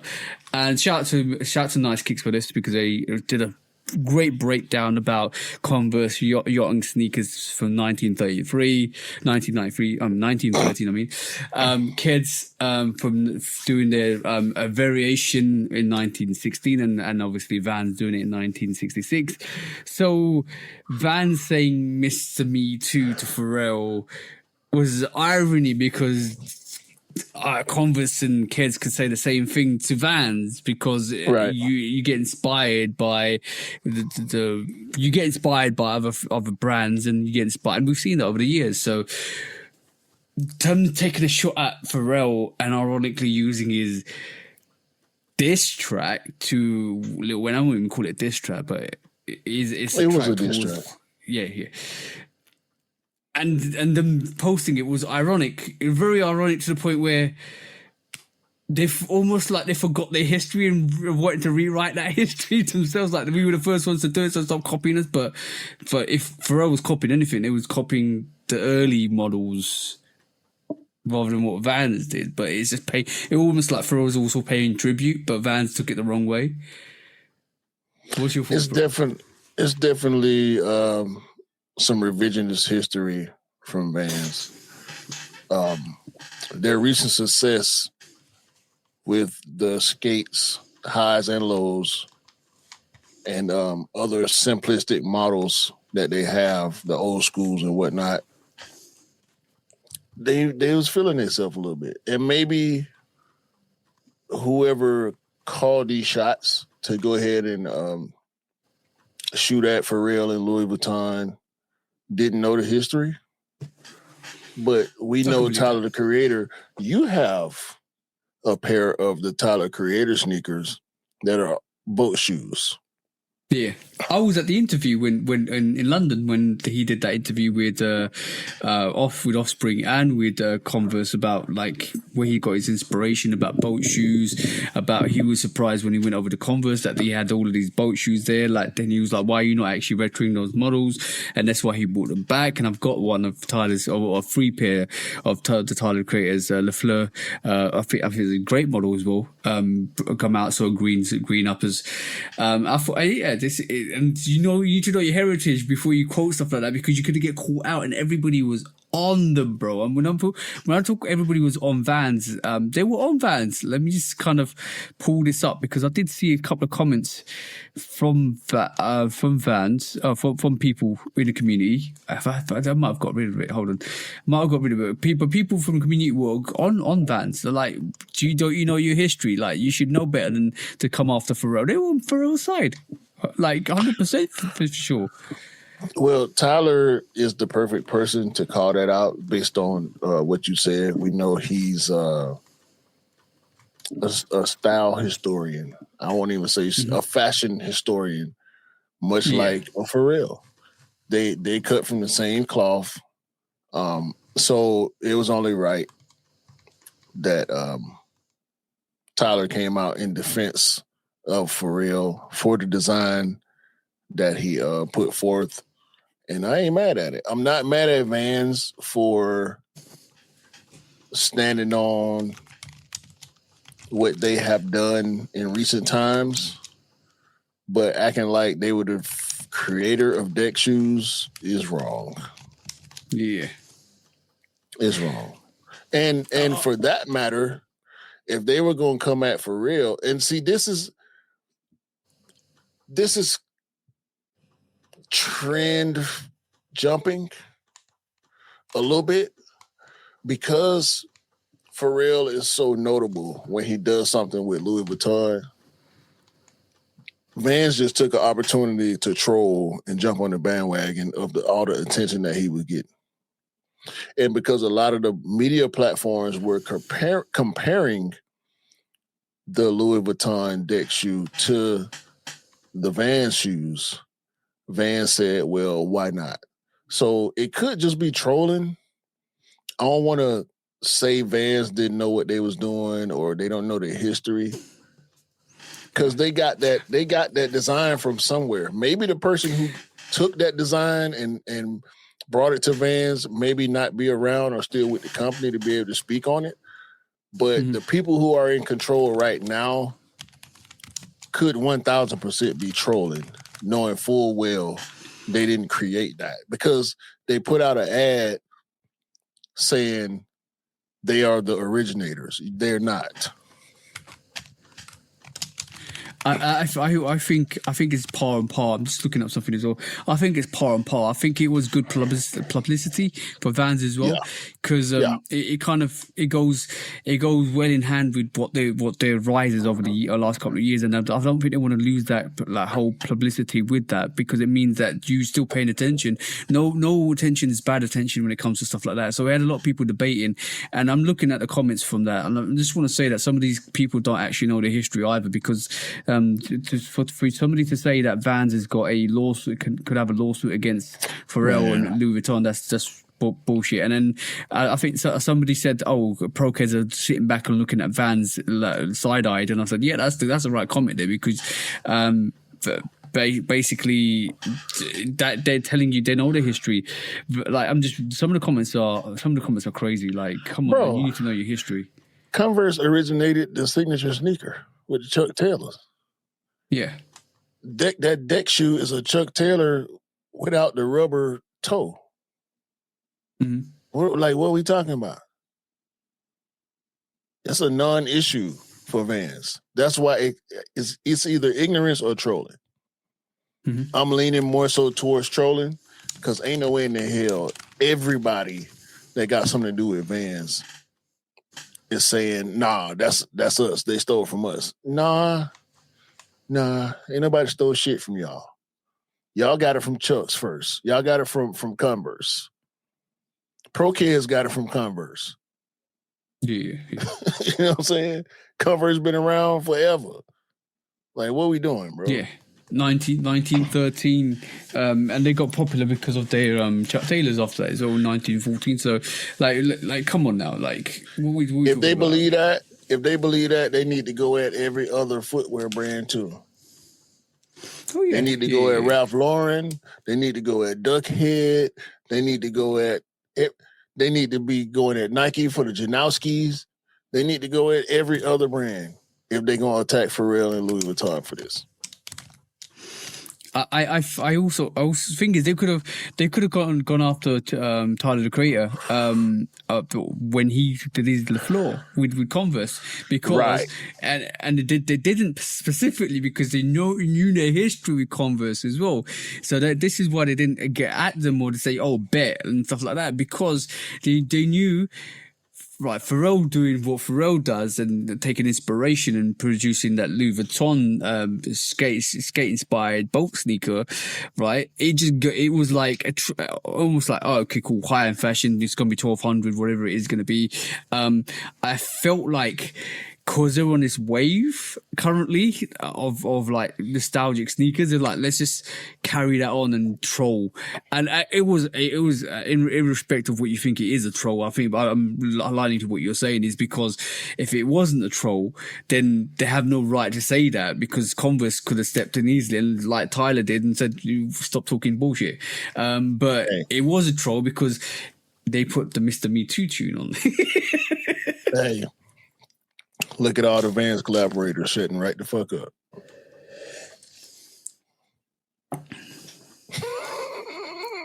And I also like some of the Vans collaborators that actually came. Well, there's one Vans collaborator I actually saw on TikTok. He came out and discussed it, and he broke down the history. Even though here's a collaboration with Vans, he said.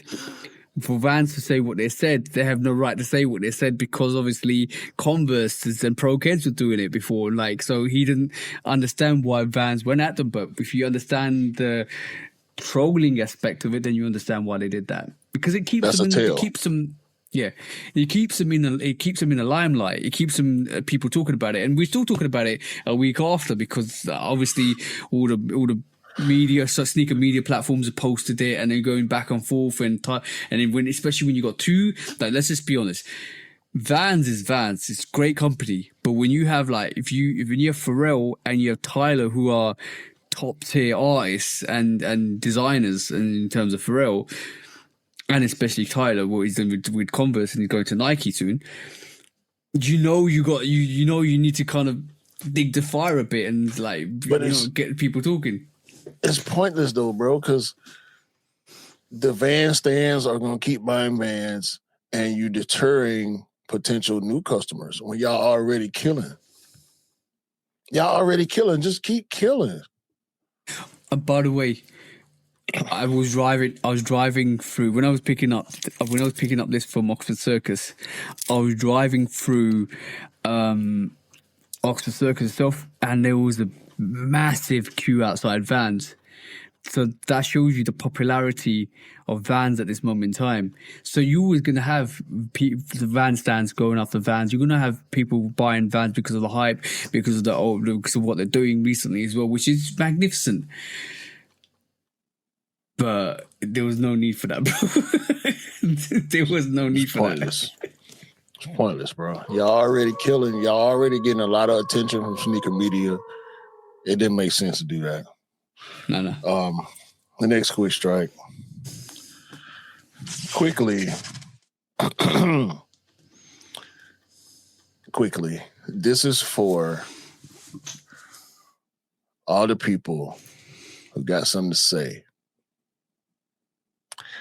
about me and TJ, if you want to claim it, disliking the entity that is known as StockX.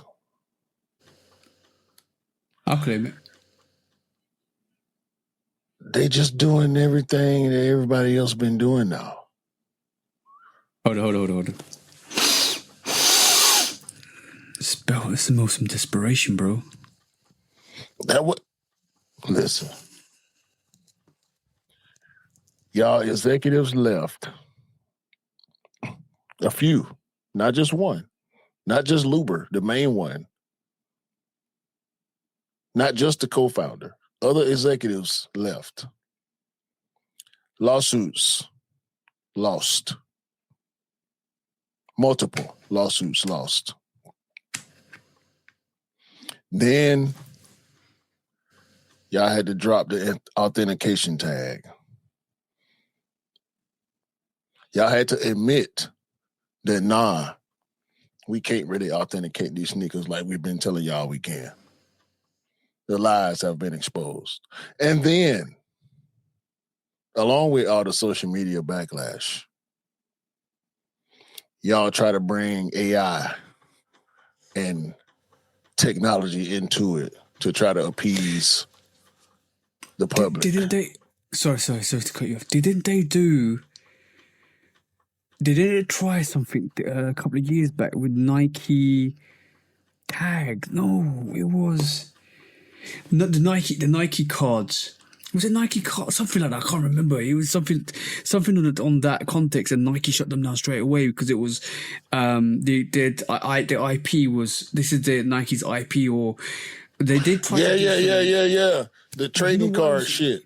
That's the one. Was it trading cards or was it something? It was when crypto was doing NFTs. stuff with NFTs. That's the one. The sneaker NFTs. Yeah, they got shut down straight, bro. Yeah, tried that shit too. Didn't work. And then y'all still Whatnot's bread and butter. Something that eBay been doing for years. A fortnight or better. eBay been doing this. Live auctions. Y'all seen the success of TikTok auctions. And Whatnot. And all of that stuff. Nah. We're going to do it too now. And now, y'all want to do used sneakers and vintage products. GOAT been doing this. eBay been doing this. Sutherland's been doing this. The Real, Poshmark, Mercari, Depop, and all the vintage stores across the world. All the resale shops. All the gently used situations y'all want to adopt. Fuck out of here, StockX. Y'all last to everything. Y'all first to the bullshit and last to the good shit every fucking time. Fuck StockX, man. You know what? I'm going to do the breakdown of this. This is the reason why StockX got sued, right? And this is how it happened. It was the NFTs that got them, bro. It was the NFTs that actually got them in trouble with Nike. The launch was in January 2022. StockX introduced the Vault NFTs, marketing them as traceable digital receipts that proved ownership and authentication of a physical sneaker held in a secure vault. That's where it started. the lawsuit, Nike came in February, 1 month later, came in February 2022, said Nike sued StockX for trademark infringements. Nike argued that NFTs were unauthorized virtual products that infringed on their logos and confused customers, especially since Nike has simultaneously launched its own Web3 asset, right? Then the counterfeit claims came in May 2022 when they disputed. The dispute intensified between Nike and amended the actual lawsuit and alleged that StockX was selling counterfeit physical sneakers. Nike claimed to have purchased several fake pairs that had been passed through StockX multi-step authentication process. And in 2025, in March 2025, a federal judge found StockX liable for distributing counterfeit goods rather than face a jury trial scheduled in October for that year. Nike and StockX officially dismissed the case and on confidential terms. So StockX paid a huge payout to Nike, let's just put it that way. The settlement marked a cooling off period in the intersection of physical resale and digital assets, effectively halting the expansion of StockX standalone NFTs minting program for major athletic brands. It was the NFTs that got them, bro. It was the damn, and you know what? Right this moment in time, that whole NFT wave was absolute bullshit and a half, bro. And then if people invested and lost a lot of money on that, Yeah, they did bullshit with non-fungible tokens, and they still selling non-fungible sneakers. Now they want to give all the people an opportunity to sell they used reps. Bro, how can you tell? The thing is, it's hard enough telling a DS sneaker being legit. How can you tell a DS sneaker is legit or not, bro? Listen, we know that's an issue. If you're too lazy to do the research, if you're too lazy to self-authenticate, if you're too lazy or don't want to pay the ticket for what it is that you really want, and you believe StockX is the easy answer, the easy answer is not always the right answer. I don't know if y'all ever heard this before. The easy answer is not always the right answer. They tell you on multiple choice, if you pick C enough, you'll end up passing the test. That's always been capped. Always. Don't do it, man. Don't. You know what? I can't tell y'all what to do. I can't tell y'all what to do. Bro, this is my opinion. All right? Listen well. I'm not against anybody who chooses to spend their money over there. I'm not against you. I'm against them.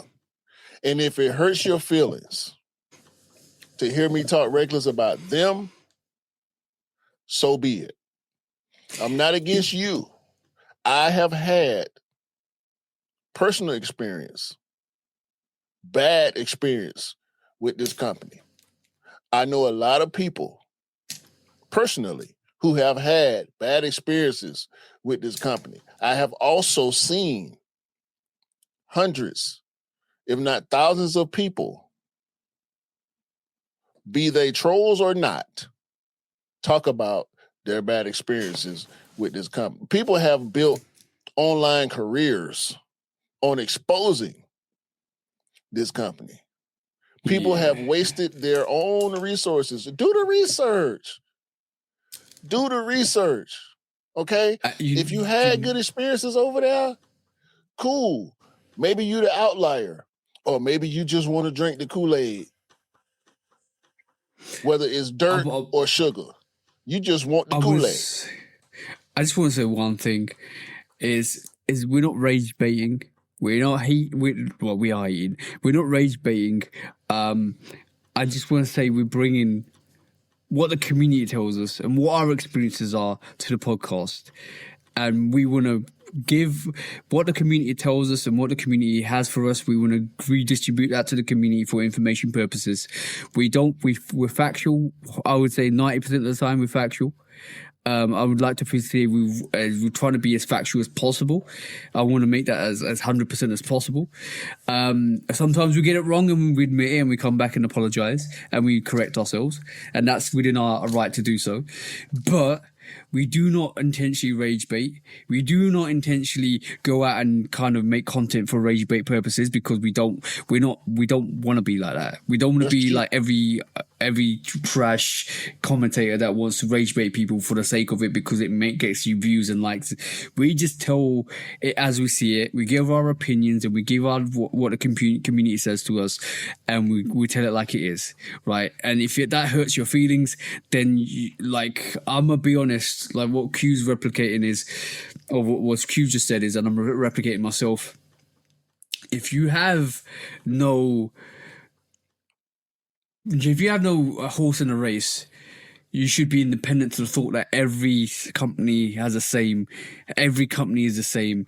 Every company makes mistakes, and every company is liable to make mistakes. So always vet your own stuff. Always make sure you vet your own sneakers. Always make sure you do your own due diligence checks and not blindly believe a company. And that's the way I'm going to leave it. Because if you drink, like you said, drink the Kool-Aid for one company and you throw shares at a different company, then that's making you look bad in a way, because every reseller will every reseller has a potential to sell you a fake. Every middleman has a potential to fraud you out of money. Do the most intelligent thing for you and do the most intelligent thing for yourself and do your own checks. That's what I'm saying. Right. If you truly believe that, you have no horse in any of these resale companies, and you just do your due diligence and make sure you have the best deal for you. I never said eBay was 100% proper. I never said GOAT was 100% proper. I never said Flight Club or any of the multitude of resale platforms and stores are all the way right. What I do believe, though, is StockX is wrong more than the average. That's what I believe. Yeah. And it's proven, bro. It's all. There's a multitude of stories that come. Well, look, this might happen. I'm not saying it. But there's a reason why Nike sued StockX. They ain't sued GOAT. Because Go's not intentionally trying to make NFTs. That's how. Look, it only takes one domino to fall for all the dominoes to start falling, and that's what happened with StockX. Because they're not like all the other companies ain't stupid, bro. Don't push your luck. They ain't sued eBay. They ain't sued Depop. They ain't sued the Real, or Poshmark, or any of these other platforms where you can look at some of this stuff and tell it's cap, because they upload they want the users to upload pictures. You ain't uploading pictures, so you will now because they're selling used shit. You're gonna have to upload pictures of your used shit. But when you buy new from StockX, it's a stock ass picture. That ain't the picture of what you're getting, potentially. It's a stock picture that they post. You can't tell who you're getting it from, where it's coming from, or none of that. Some of this stuff, bro, matters when you buying from a third party, if you asking me. Not that GOAT is any different on some of these things. It's the same with them. But when you look at a Whatnot, you look at an eBay, you look at a Depop, a Trade Block, all these other platforms where you doing peer-to-peer business and they have an authentication process in between y'all, it ain't that, bro. The results speak for themselves. Look at the people, your peers, us, the community, people who actively participate in the culture. Look it up. Don't just listen to me and TJ and try to attack us because we've formed an opinion that we're willing to stick with.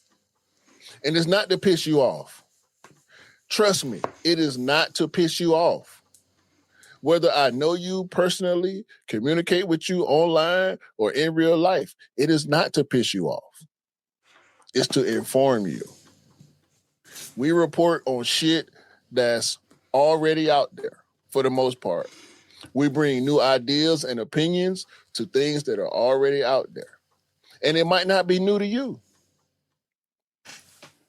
You may feel the same way. You might feel the opposite. We may put some thoughts in your head that you haven't pondered yourself. That's the point. And to have a conversation and to be able to enjoy what we do as a hobby, as being sneakerheads and collectors of not only sneakers, but fashion and the other things around the culture. Y'all see what's going on in our backgrounds. We ain't start doing this shit yesterday. No. And we don't do this shit to get under your skin. We do this shit because we love it for real. That's why we get passionate. That's why we speak the way we do about this shit. And like TJ said, if we wrong, we'll say it. Go back and look. We got 214 other episodes of this shit that you can look at for reference. Plus all the other people who telling you the same goddamn thing. Also, exactly. Also, just on that whole things, we know resales. Before StockX, we understand. StockX revolutionized the resale market. We understand that. We respect that, and I think we have to give a shout out to StockX for doing that. Goat did that. Flight Club was there before. They were very essential US based as well. So we understand that.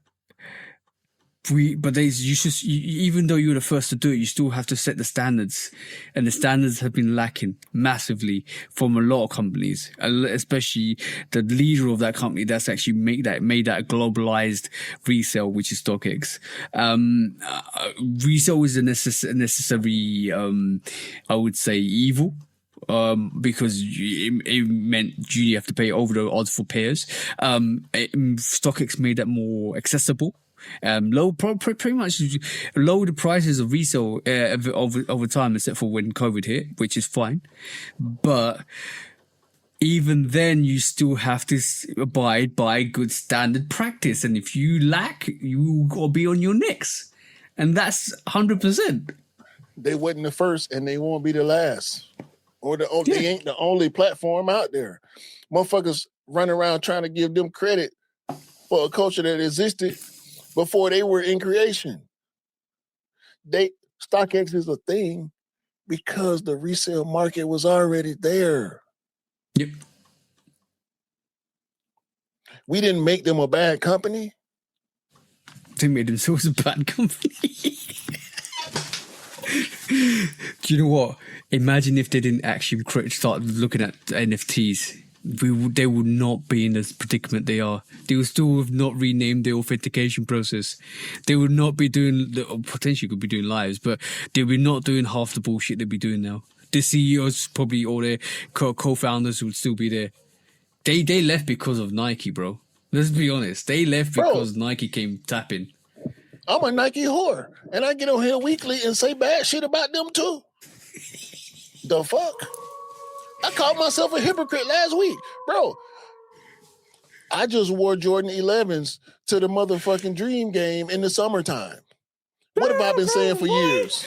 Why, bro? What have I been saying for years?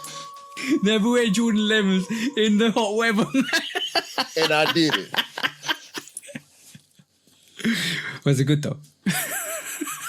No, I was cool because 80% of the time we was inside. We went from the house, cars in the garage to in the car to the parking lot. I had to walk outside for maybe 15 minutes total from the car to the arena, from the arena back to the car.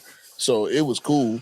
But had I, if I was going to be outside for a extended period of time, ain't no way in the hell I would have wore. But I thought about, dog, this T-shirt is what I wore to the game. And I'm looking at my shit, all I had was patent leather options. It was the Jordan 1, Chicago UNC, the Unite, the patent leather one. Yeah. I got that. Yeah. It was the leather. Well, I could have wore the leather, the reimagined Bred 4s. Then I thought to myself, Chicago 1s. I'm saying I got the Bred 11s. Bred 11s with that fit is dumb. I just felt like and I had on black Nike shorts, black socks, Nike socks. So I'm like, I wore this hat. This is the very same. I was about to say. It wasn't this hat. It was my my other Hawks hat with Atlanta across the front because I wanted to. I don't have a dream hat yet. I will have a dream hat soon. But I got to get some more Dream merch too, because the Dream game is a whole situation. We will be going to more Dream games, but I said TJ gonna kill me when I tell him. No, I'm not gonna kill you. You know what? You know the first sneakers that made somebody's head snap back? What's that? The Jordan 11 Space Jams. I was rocking them on the outlets, and all I saw was. That's what we want. That's what we want. All right, this is the last quiz strike quickly, bro. Last quiz strike, man. All right, cool. We alluded to this in the fashion week, and I just want to quickly touch on this because basically I want to get your opinions. What do you think of the new fashion week sneakers? That was the Air Force One with the square toe, bro. This one. And then you had the Laceless 95s, I mean, sorry. 97s. 97s, yeah. I was just predicted what Nike might do in the next couple of years. But yo, the Laceless 97s, bro. What do you reckon, bro? I'm not so mad at the slip-in 97s. I think it's adjacent to slide culture. Mm-hmm. I think Nike trying to use that silhouette to find an in-between sneaker and slide culture. Yeah. But them lemon pepper Air Force Ones. What'd you say? Some lemon pepper Air Force Ones, bro. That's bringing some cowboy culture back into the Air Force Ones, bro.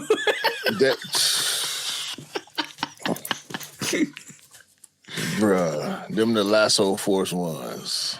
Yeah, I know that. Lasso Force Ones. Them the Stirrup Force Ones. Goddamn. Them the Spur Force Ones. Yeah. Obviously, if you don't know why some boots are squared off like that, it's because if you're standing a long time, if you're walking around a long time, this is why it's actually not narrow. It gives your toes a bit more room. That's the reason why they're there. But you know what? To make this make sense, and you know what? I'm going to be honest. Some of the designs on that were created, like some of the designs on the Air Force One Square 12 was mad, bro. Look at this. Yeah. Some of the designs ain't gonna cap. That red and blue and that patchwork looking plaid. They went in, bro. I did not like that. They went in. Like that brown suede with the boot graphics on the toe. Yeah. If those were regular round toes, this brown one and the white one in particular, I think they would go, especially in Texas. And probably like Tennessee, maybe the Carolinas, and probably in the Midwest and the northern South states in the U.S. Probably in heavy Hispanic culture. Yeah, places. I was thinking that. I'm definitely thinking Air Force Ones. Air Force Ones. You saw it too, bro. That's what they are. That's what they are. The Air Force One. Air Force See, look, Ones. Not the lemon pepper stepper forces. That's why I call them lemon pepper ones. Yeah. That's what they is. You know, with dress shoes in the South, especially, we call dudes with nice dress shoes. That's them lemon pepper steppers. Yeah, I got that reference. Yeah. Look, L Force Ones. These comments are classic. You know what? I can't hate this. I can't hate it. I can't hate it, bro. Nah, Can't. I can't, bro. If you know the heritage of the square toe, you would understand that. And yeah, it like I said, they did not need to do a white variation, total white variation. I ain't mad at the white ones. I'm not mad at the white ones. The white ones with the graphics on them, I like more than the white ones. That's what I'm saying. I think they should all have the cowboy, the graphics. Like, yeah. I ain't mad at them completely. Those first two, them the ones. Yeah, them definitely the ones. Definitely the ones. The ones. Not the ones. The ones. But the thing is, like, why can't they do this patchwork variation on a regular Air Force One? That will look fire, bro. No, did you see the patent denim Air Force One? I did, and this also was going to bring up to you is that looks like it's the pattern Air Force Ones are actually they're making more of them, which I'm talking to some Air Force guys, they're loving that, they want more of that. Yeah, so you're right. Yeah, I can't. And to be honest, the red variation, this one looks like it's patent leather.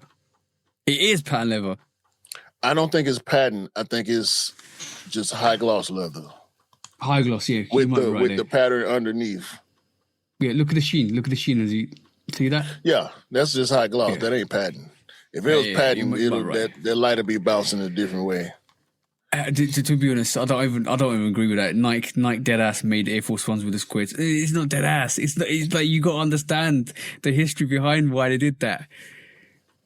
No, dead ass is just like they really did it. They really did it. I ain't mad, bro.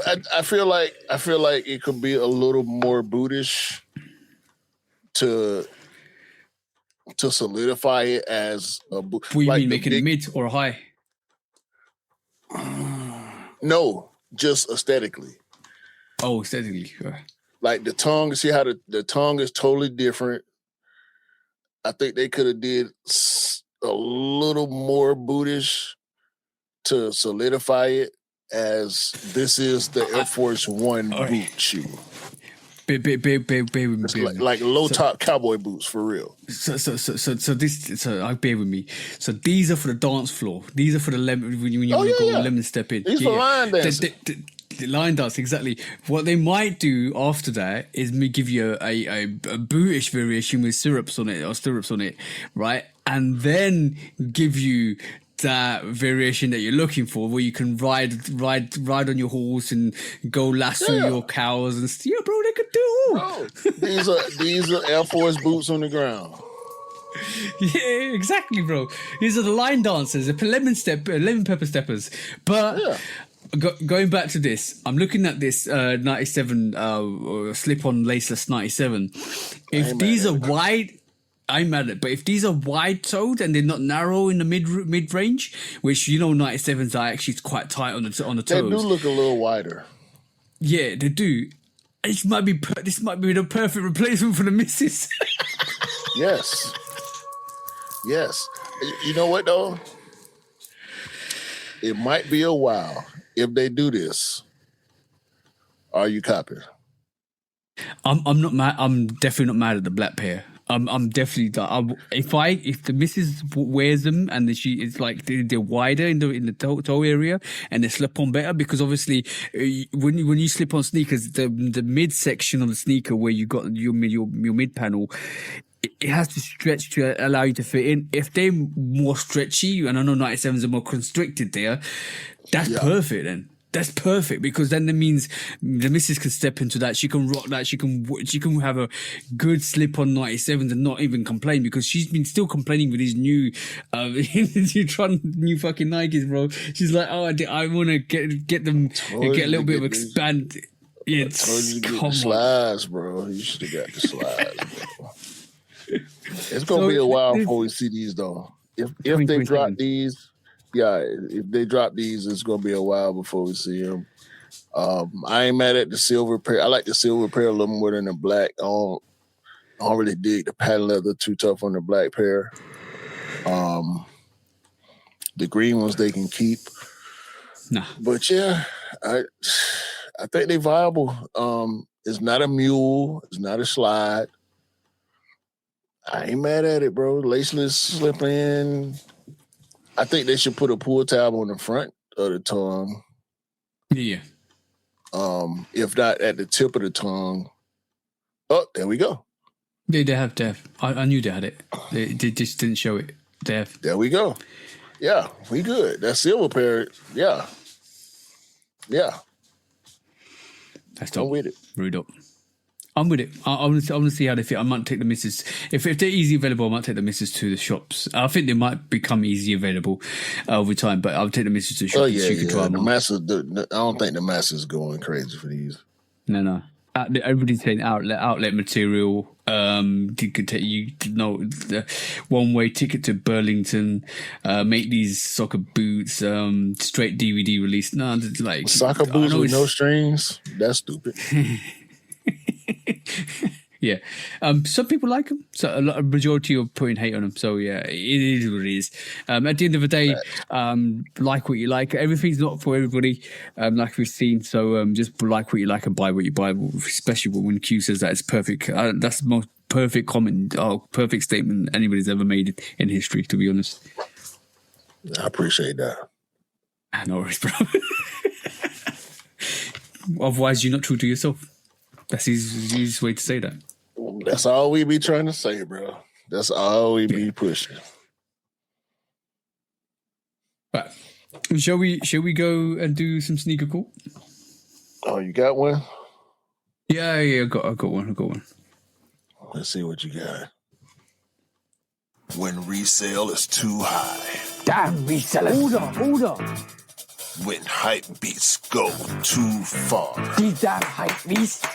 Order in the court. Order. The back door opens. Guilty. It's time for Order in the court. the sneaker court of public Guilty. opinion.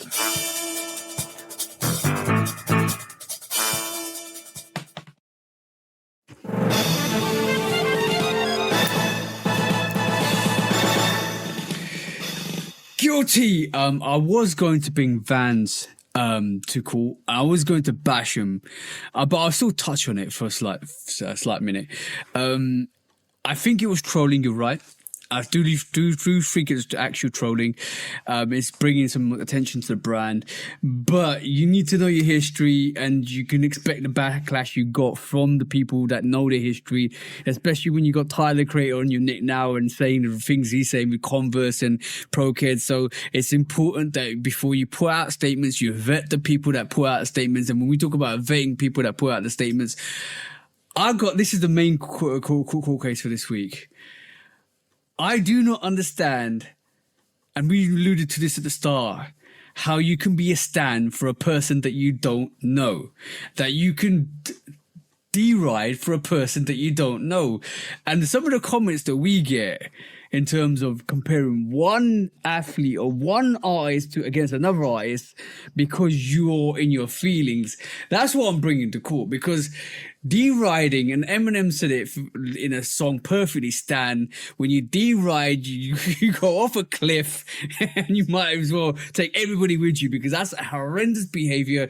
No Stan behaviors here. When we compare Messi, we don't compare him to Ronaldo. When we compare Drake, sometimes we compare him to Kendrick, but we have no allegiances. We have no horse in this race. We like what we like. We rock what we rock. If you guys out there want to go at us for mentioning one person and not mentioning another person in the same bracket, and then you saying we're deriding for the other person, you need your head checked. You need to really evaluate your life and see why you feel the way you do and why you don't have any self-confidence in yourself to elevate yourself rather than elevate a celebrity that has no value in your life. And that being said...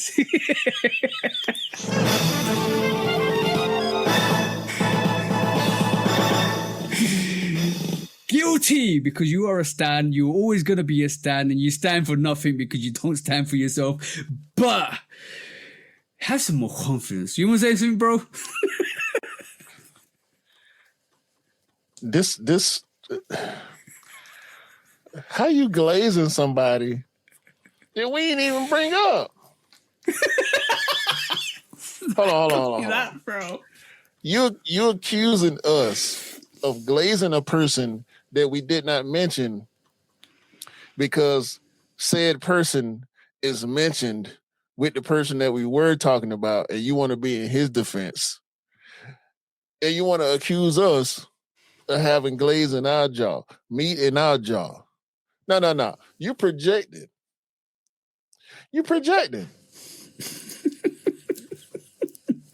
See, we need these idiots out here that can't realize when people projecting on us. Okay. Yeah. We put our shit out there and we put a name on it most of the time. But for you thumb thugs and you serial glazers, y'all are nameless, y'all are faceless, and y'all are followless. Yeah. Don't nobody rock with that shit you talking about. You probably just as whack in real life as you are online with your fucking 21 followers and your private page, and you got fucking Squidward for an avatar. You know why? Because Squidward got that long, oblong-shaped nose. Gonzo face ass boy. That what you is. Put a face on it. Huh? Show me what you look like. Show me your fits. Show me your sneakers. Show me how you living for real. Before you go to talking that old bullshit, but you won't. Bro, I'm all up for debate. I'm all up for opinions. I'm all up for discussions. That's one thing. But to instantly come in our comments and say, why you hate blah, blah, blah, you dick riding, blah, blah, blah, blah, blah, blah, for somebody. You go, I'm not with it for this week. You just say, please delete that. I responded and I deleted it in the same vein because I was like, you know what? To entertain stupidity like that makes you stupid anyway. So you was right. That's it, bro. That's it. Having a debate, having a conversation, I'm cool with that. No problem. We're having disagreements. Cordial disagreement, heated disagreement. Cool. When you start disrespecting me, I ain't got no time for you, bro. Get off the lap. You sit on the lap, accusing somebody else of sitting on somebody's lap. There's more than lap behavior there, bro. On that note, guys, don't be a stand. Stand for something better. That's what I'm saying. That was it, bro. Vienna eating ass motherfucker. Big Vienna too. I ain't talking about the little ones that come in the can. Soft sausage chewing ass. The glizzy glazers. Boy, I'm gonna call you ketchup. You just condiments with no on mayo, the meat. bro. Condiments on the meat, face ass boy. That what you Can't make this up, bro. Can't make this up. I wish we did, dog. I wish we did. We love you still. I don't. Shit. Speak for yourself. When resale is too high. Damn resellers. Order. When hype beats go too far. These damn hype beasts. Order in the court. Order. The back door opens. Guilty. It's time for Order in the court. the sneaker court of public Guilty. opinion.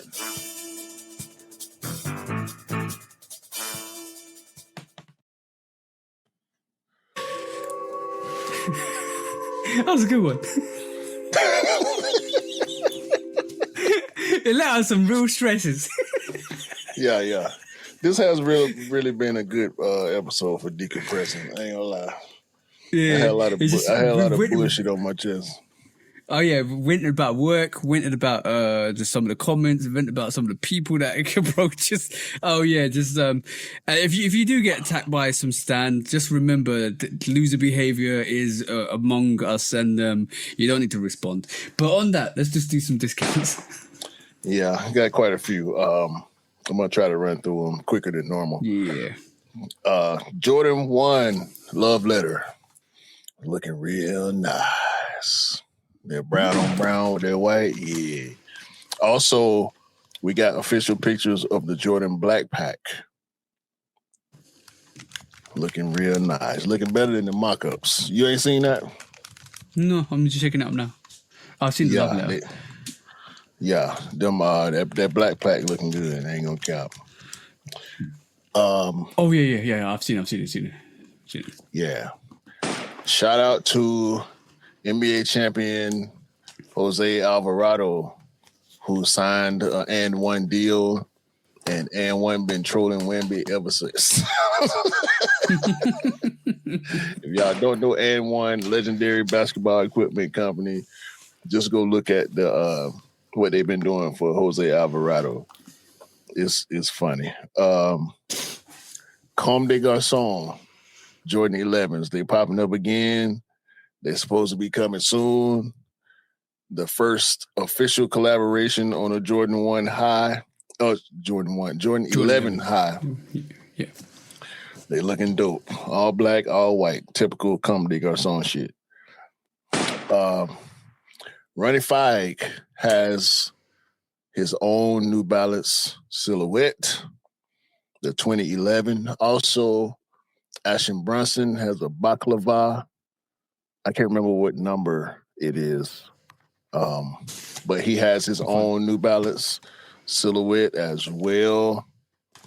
And also, Ronnie Fike has a Kith New Balance store in Hollywood. Ooh, okay. Which is, I thought they would do it in New York first, but it is what it is, I guess. We know Kith and Ronnie. The Action Bronson is 2811. 2811. 2811. Okay, and Ronnie has the 2011. So, shout out to the guys getting their own New Balance silhouettes. They look better than some of the stuff New Balance normally pull out. I ain't gonna cap. Run the Jewels. Killer Mike and LP are teasing Run the Jewels 5. That's gonna be dope. Oh, what, June 5? No. Album. Run the Jewels 5. Okay. I thought you said Run the Jewels June 5. I wish. Also, Future is dropping on, what was the date again? July 10th of July. July 10th. The Real Me is the name of the album. Also, T.I. just dropped the Kill the King album on the date of recording, June 26th. I hadn't had a chance to listen to the whole album, but what I heard so far is super dope. People saying it's T.I.'s best album. People in the industry saying it's T.I.'s best work. So shout out to that. SZA is firing shots at Diplo, the famous DJ producer Diplo, who is on board with all the AI bullshit. SZA don't like it. I don't like it. If SZA don't like it, I'm riding. Yeah. All right. You leave SZA alone. You leave these artists alone with these original productions and creations and writing. You want to be on that AI fuck shit, you write that shit and let the AI sing it. Stop training these fucking AI models to copy these artists. It's bullshit. Facts. He is. They in cahoots. I guarantee. You know what somebody said? Why these old producers that ain't got no money going into AI? There's a reason. Because they ain't got nobody backing them. Trash. R.I.P. Aaliyah. Timbaland is a scrub. Jorge Campos, legendary football player, the inspiration for the Air Max 95. Woven has a Nike logo similar to the Jumpman logo, where he stretched out blocking a shot. They gave him the whole Jumpman treatment. He got a collection that's coming out. I will be looking to get something from that collection to go along with my Woven 95s. Once again, shout out to Jorge Campos, legend. Travis Scott Oakley Jordan 5 samples have surfaced. Not real. AI. There was Cap. Oh shit, they got me.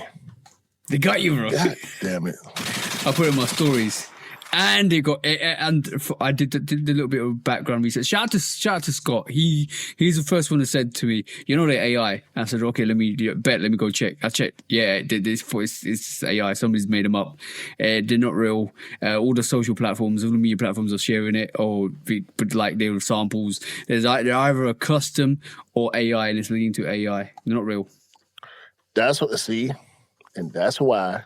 Because I saw it on all the platforms. I didn't bother to do the research. I did it for you, bro. Don't worry. I got you. Yeah. Look at me admitting to being wrong. You goofy motherfuckers. Y'all can do it too.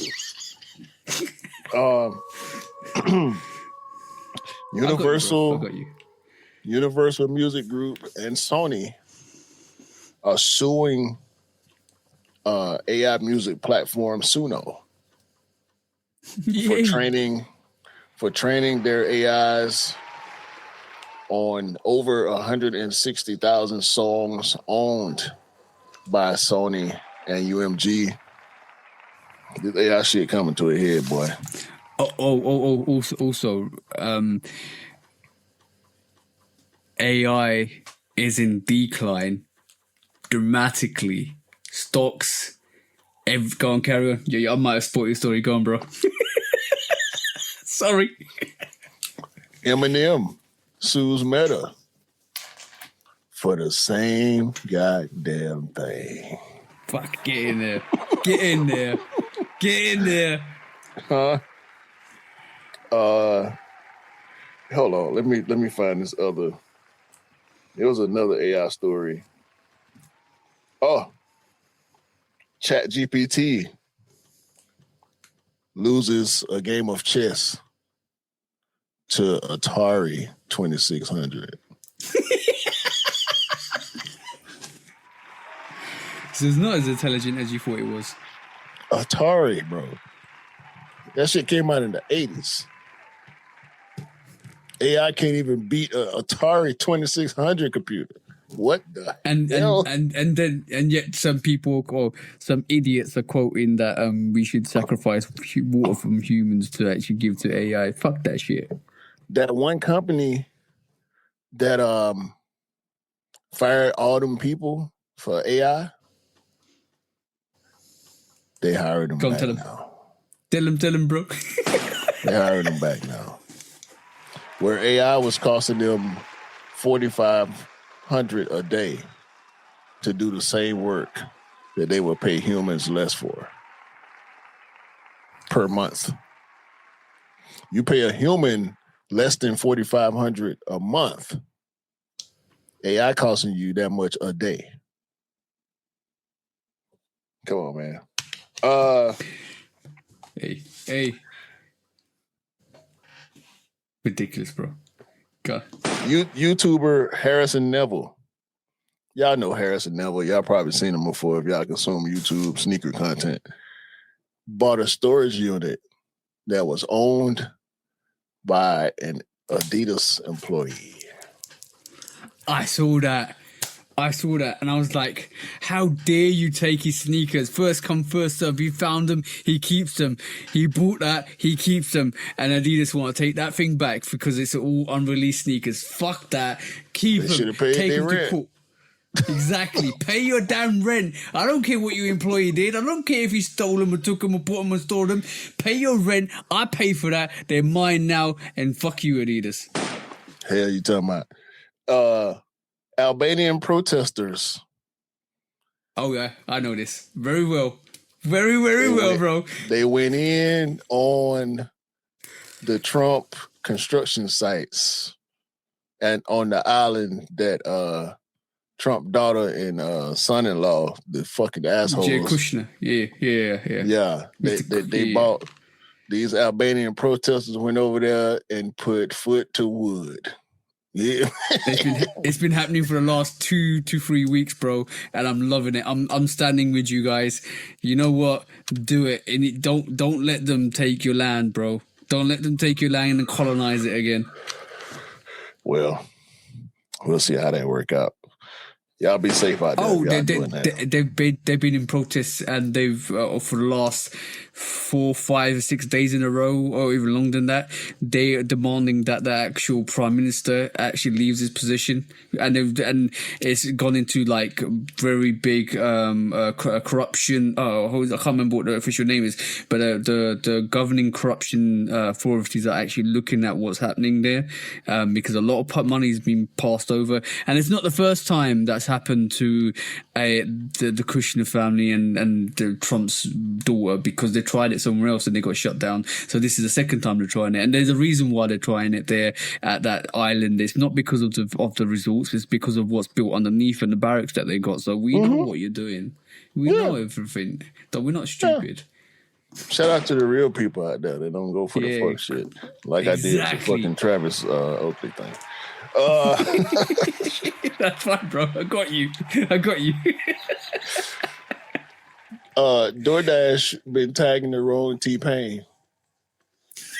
I saw this too. They meant to tag Tim Payne, the football player. The footballer. Yeah, no. But they've been tagging Teddy Payne, the singer. Teddy pinned her ass down. But guess what? What? T-Pain capitalized on the situation. Good. And DoorDash sent a whole bunch of shit. I don't know if it was his house or a hotel room or one of the properties he may own, but T-Pain ain't no fool. T-Pain know how to use social media, and so he been doing a lot of things with DoorDash since the incident happened on X / Twitter, where they mistakenly was tagging him instead of Tim Payne. So shout out to T-Pain and Tim Payne. It's too funny, bro. In Germany, Google is being held liable for the lies told by Gemini.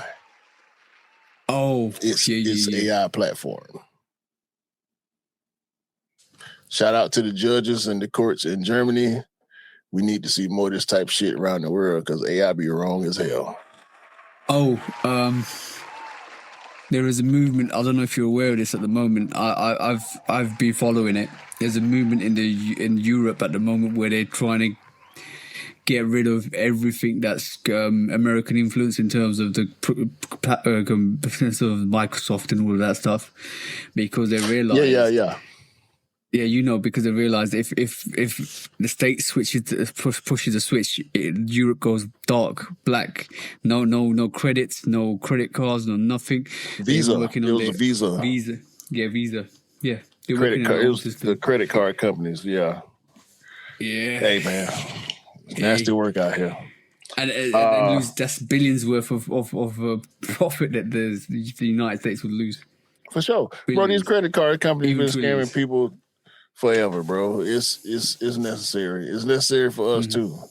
Like credit is necessary for some things, but the way these companies charge these high interest rates and they raise the rates whenever they feel like it, and it's all a trick, bro, to own you one way or another. So it's a form of manipulation, control and manipulation. That is Facts. JP Morgan Chase executive was fired I also saw this. for The next taking thing, yeah. a Knicks themed trash can, dumping it out on the street, and taking it home.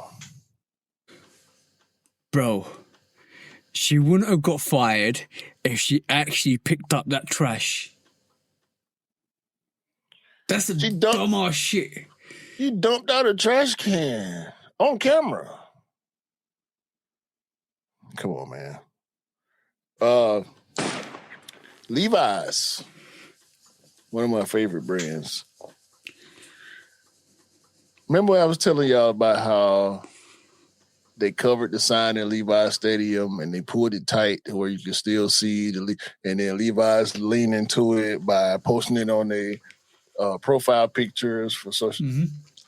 And now they're making. What other companies done that? Go on. Sorry. Oh, Gillette also did it. They made another one as well. A shaving cream shaped cover for their sign. Who was the other one? Heinz. Heinz also did a campaign. Pretty much, I'm gonna just call it anti-FIFA. But no, Levi's. Just like the band commercial, they blacked out the Heinz rather than the switch. Yeah. Round of applause. Go on, sorry, Karen. Levi's is making jeans with a white tag. An all-white tag instead of the red tag. Genius, because you know what that means? There will be exclusive World Cup jeans. Bro, this is how you do marketing. This is how you win. You don't want us to win? We'll win even when you don't want us to win. That's how you do it. Move. You got to move when it's time to move now. And you could be Skechers, it could be Levi's. You got to move when it's time to move. That's all I'm saying. Yeah. Ben and Jerry's, famous ice cream brand. Shout out to Ben. Shout out to Jerry. Controversial, rightfully so, because Ben and Jerry are freedom fighters. They ride for the people. Ben and Jerry's in a country that I don't want to say the name of, a country that is very controversial, a country that is very problematic, a country that good people are not fans of at this point in history. And the people that even hate their own people is Yes. The country that will bomb you and call you a terrorist has co-opted the brand through the parent company and has created Ben and Jerry's blank. Is nasty. They pretty much stole. They pretty much stole it. They stole the Ben and Jerry's brand. Yeah. Yes, for their own profit, and they're making flavors that neither Ben nor Jerry is cool with on purpose. Yep. On purpose. So, yeah. But this is what colonizers do, though. That's the problem, bro. Yes. If you happen to, you know what? I'm gonna leave it there. Did I send you the story? Did you send it to me? One of the two. I think I sent it to you. Yeah. I think you're right. I think you're right. Yeah. One or the other. Either way is nasty. Yeah, we're gonna leave it there. There's a store franchise called VGP. Say that 5 times fast. VGP. That is refusing to sell the hard copies of Grand Theft Auto 6 when it releases. Why? Because there is no disc. It's just a box with a download code in it. But if you like us and you want hard copies, it's coming. Just wait. It might be 2027. There's no rush to get it. Just wait.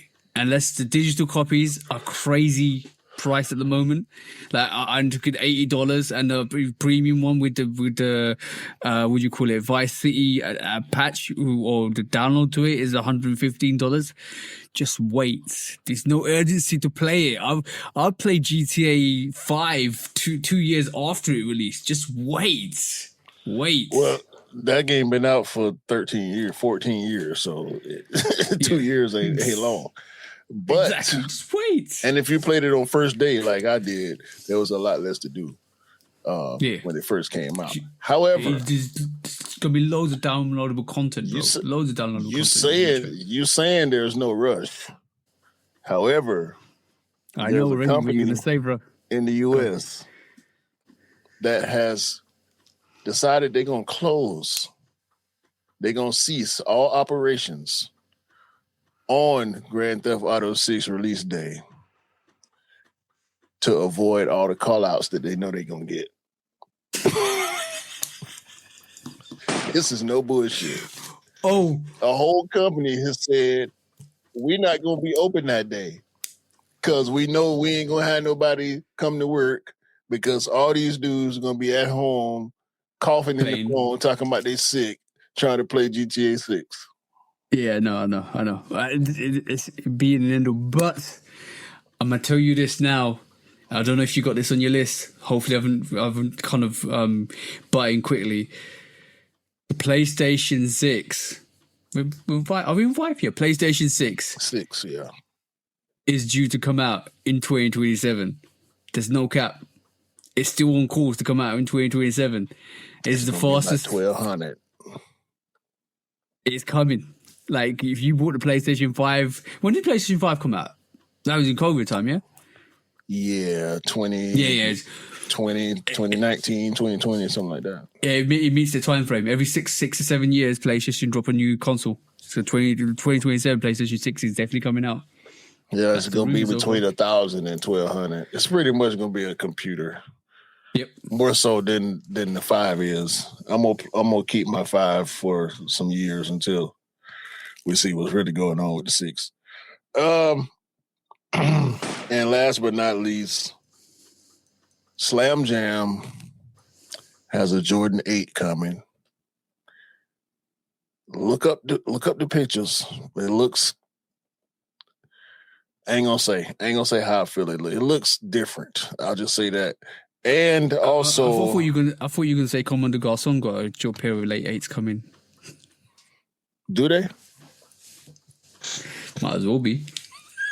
The fuck out of here. Slam Jam Jordan 8. And also, for all the shit that I talked about the Air Max Liquid, they got a different-ish version. The Air Max Liquid Black Metallic. Amen. Let me look that up now. Amen. Black Metallic. Look it up. It's not the Air Max Liquid that we've been seeing.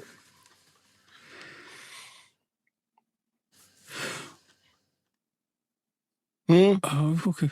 I haven't seen it yet. What you say? I can't see it yet. Hold on, let me find it. Hey, if you can find it, you can. I know I got it. It's on my list. Is it all blacked out? No. It's black gray with the orange air bubble. Okay. I haven't seen it yet. Right. Where is it? I'll show it to you. Yeah. Let me give a quick shout out to Kiana Kilolo. Oh, I just seen it. Got a scholarship to Alabama State University for flag football. She has signed with Adidas. That's it. I ain't mad. I ain't mad. I agree with you. That's probably the best variation. Yeah. Best one I've seen so far. So, yeah, that's it, man. Shout out to Kiana Kilolo. Okie dokie. Let's just quickly do this and we can call it. 2 seconds. This week I'm doing it.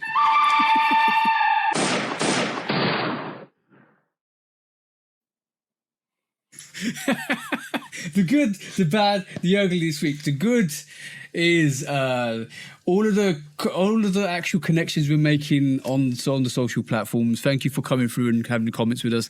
We love all the comments. We all love all the discussions. So thank you guys for coming through. The bad this week is StockX and their bullshit authentication process. How are you going to authenticate a sneaker that is used because you can't even authenticate real pairs? And the ugly this week is that Sumo Suit and the Clellingtons. I actually hope they make an actual tournament for rich people where you just wear Clellingtons with those, actually make them Cleats and Wellingtons, and they actually make a contest. That'd be quite funny. But that's the ugly for this week. Paris Fashion Week has produced some good stuff. Paris Fashion produced bad stuff, and Paris Fashion Week has produced some amazingly ugly stuff like that Rick Owens sumo suit. I would actually want to get down and play sumo in it, if I'm honest. But that was the good, the bad, and the ugly for this week. That's the only selling point for that suit, by the way. They're the good, the bad, and the ugly for this week.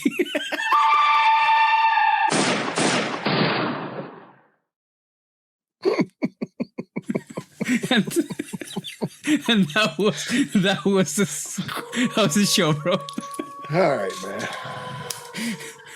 We gave y'all 2 hours and 45 minutes of our lives.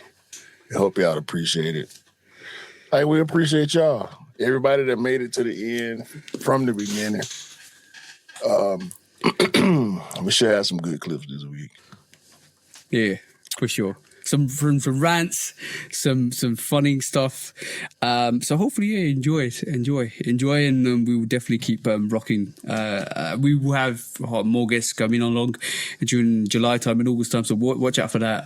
Thank you guys, all the guests that come along as well. Thank you for your inputs. Thank you for Collie as well, and thank you for Kicks We Trust as well, for keeping it real and you always shouting us out whenever possible, which is great. Thank you guys. Facts.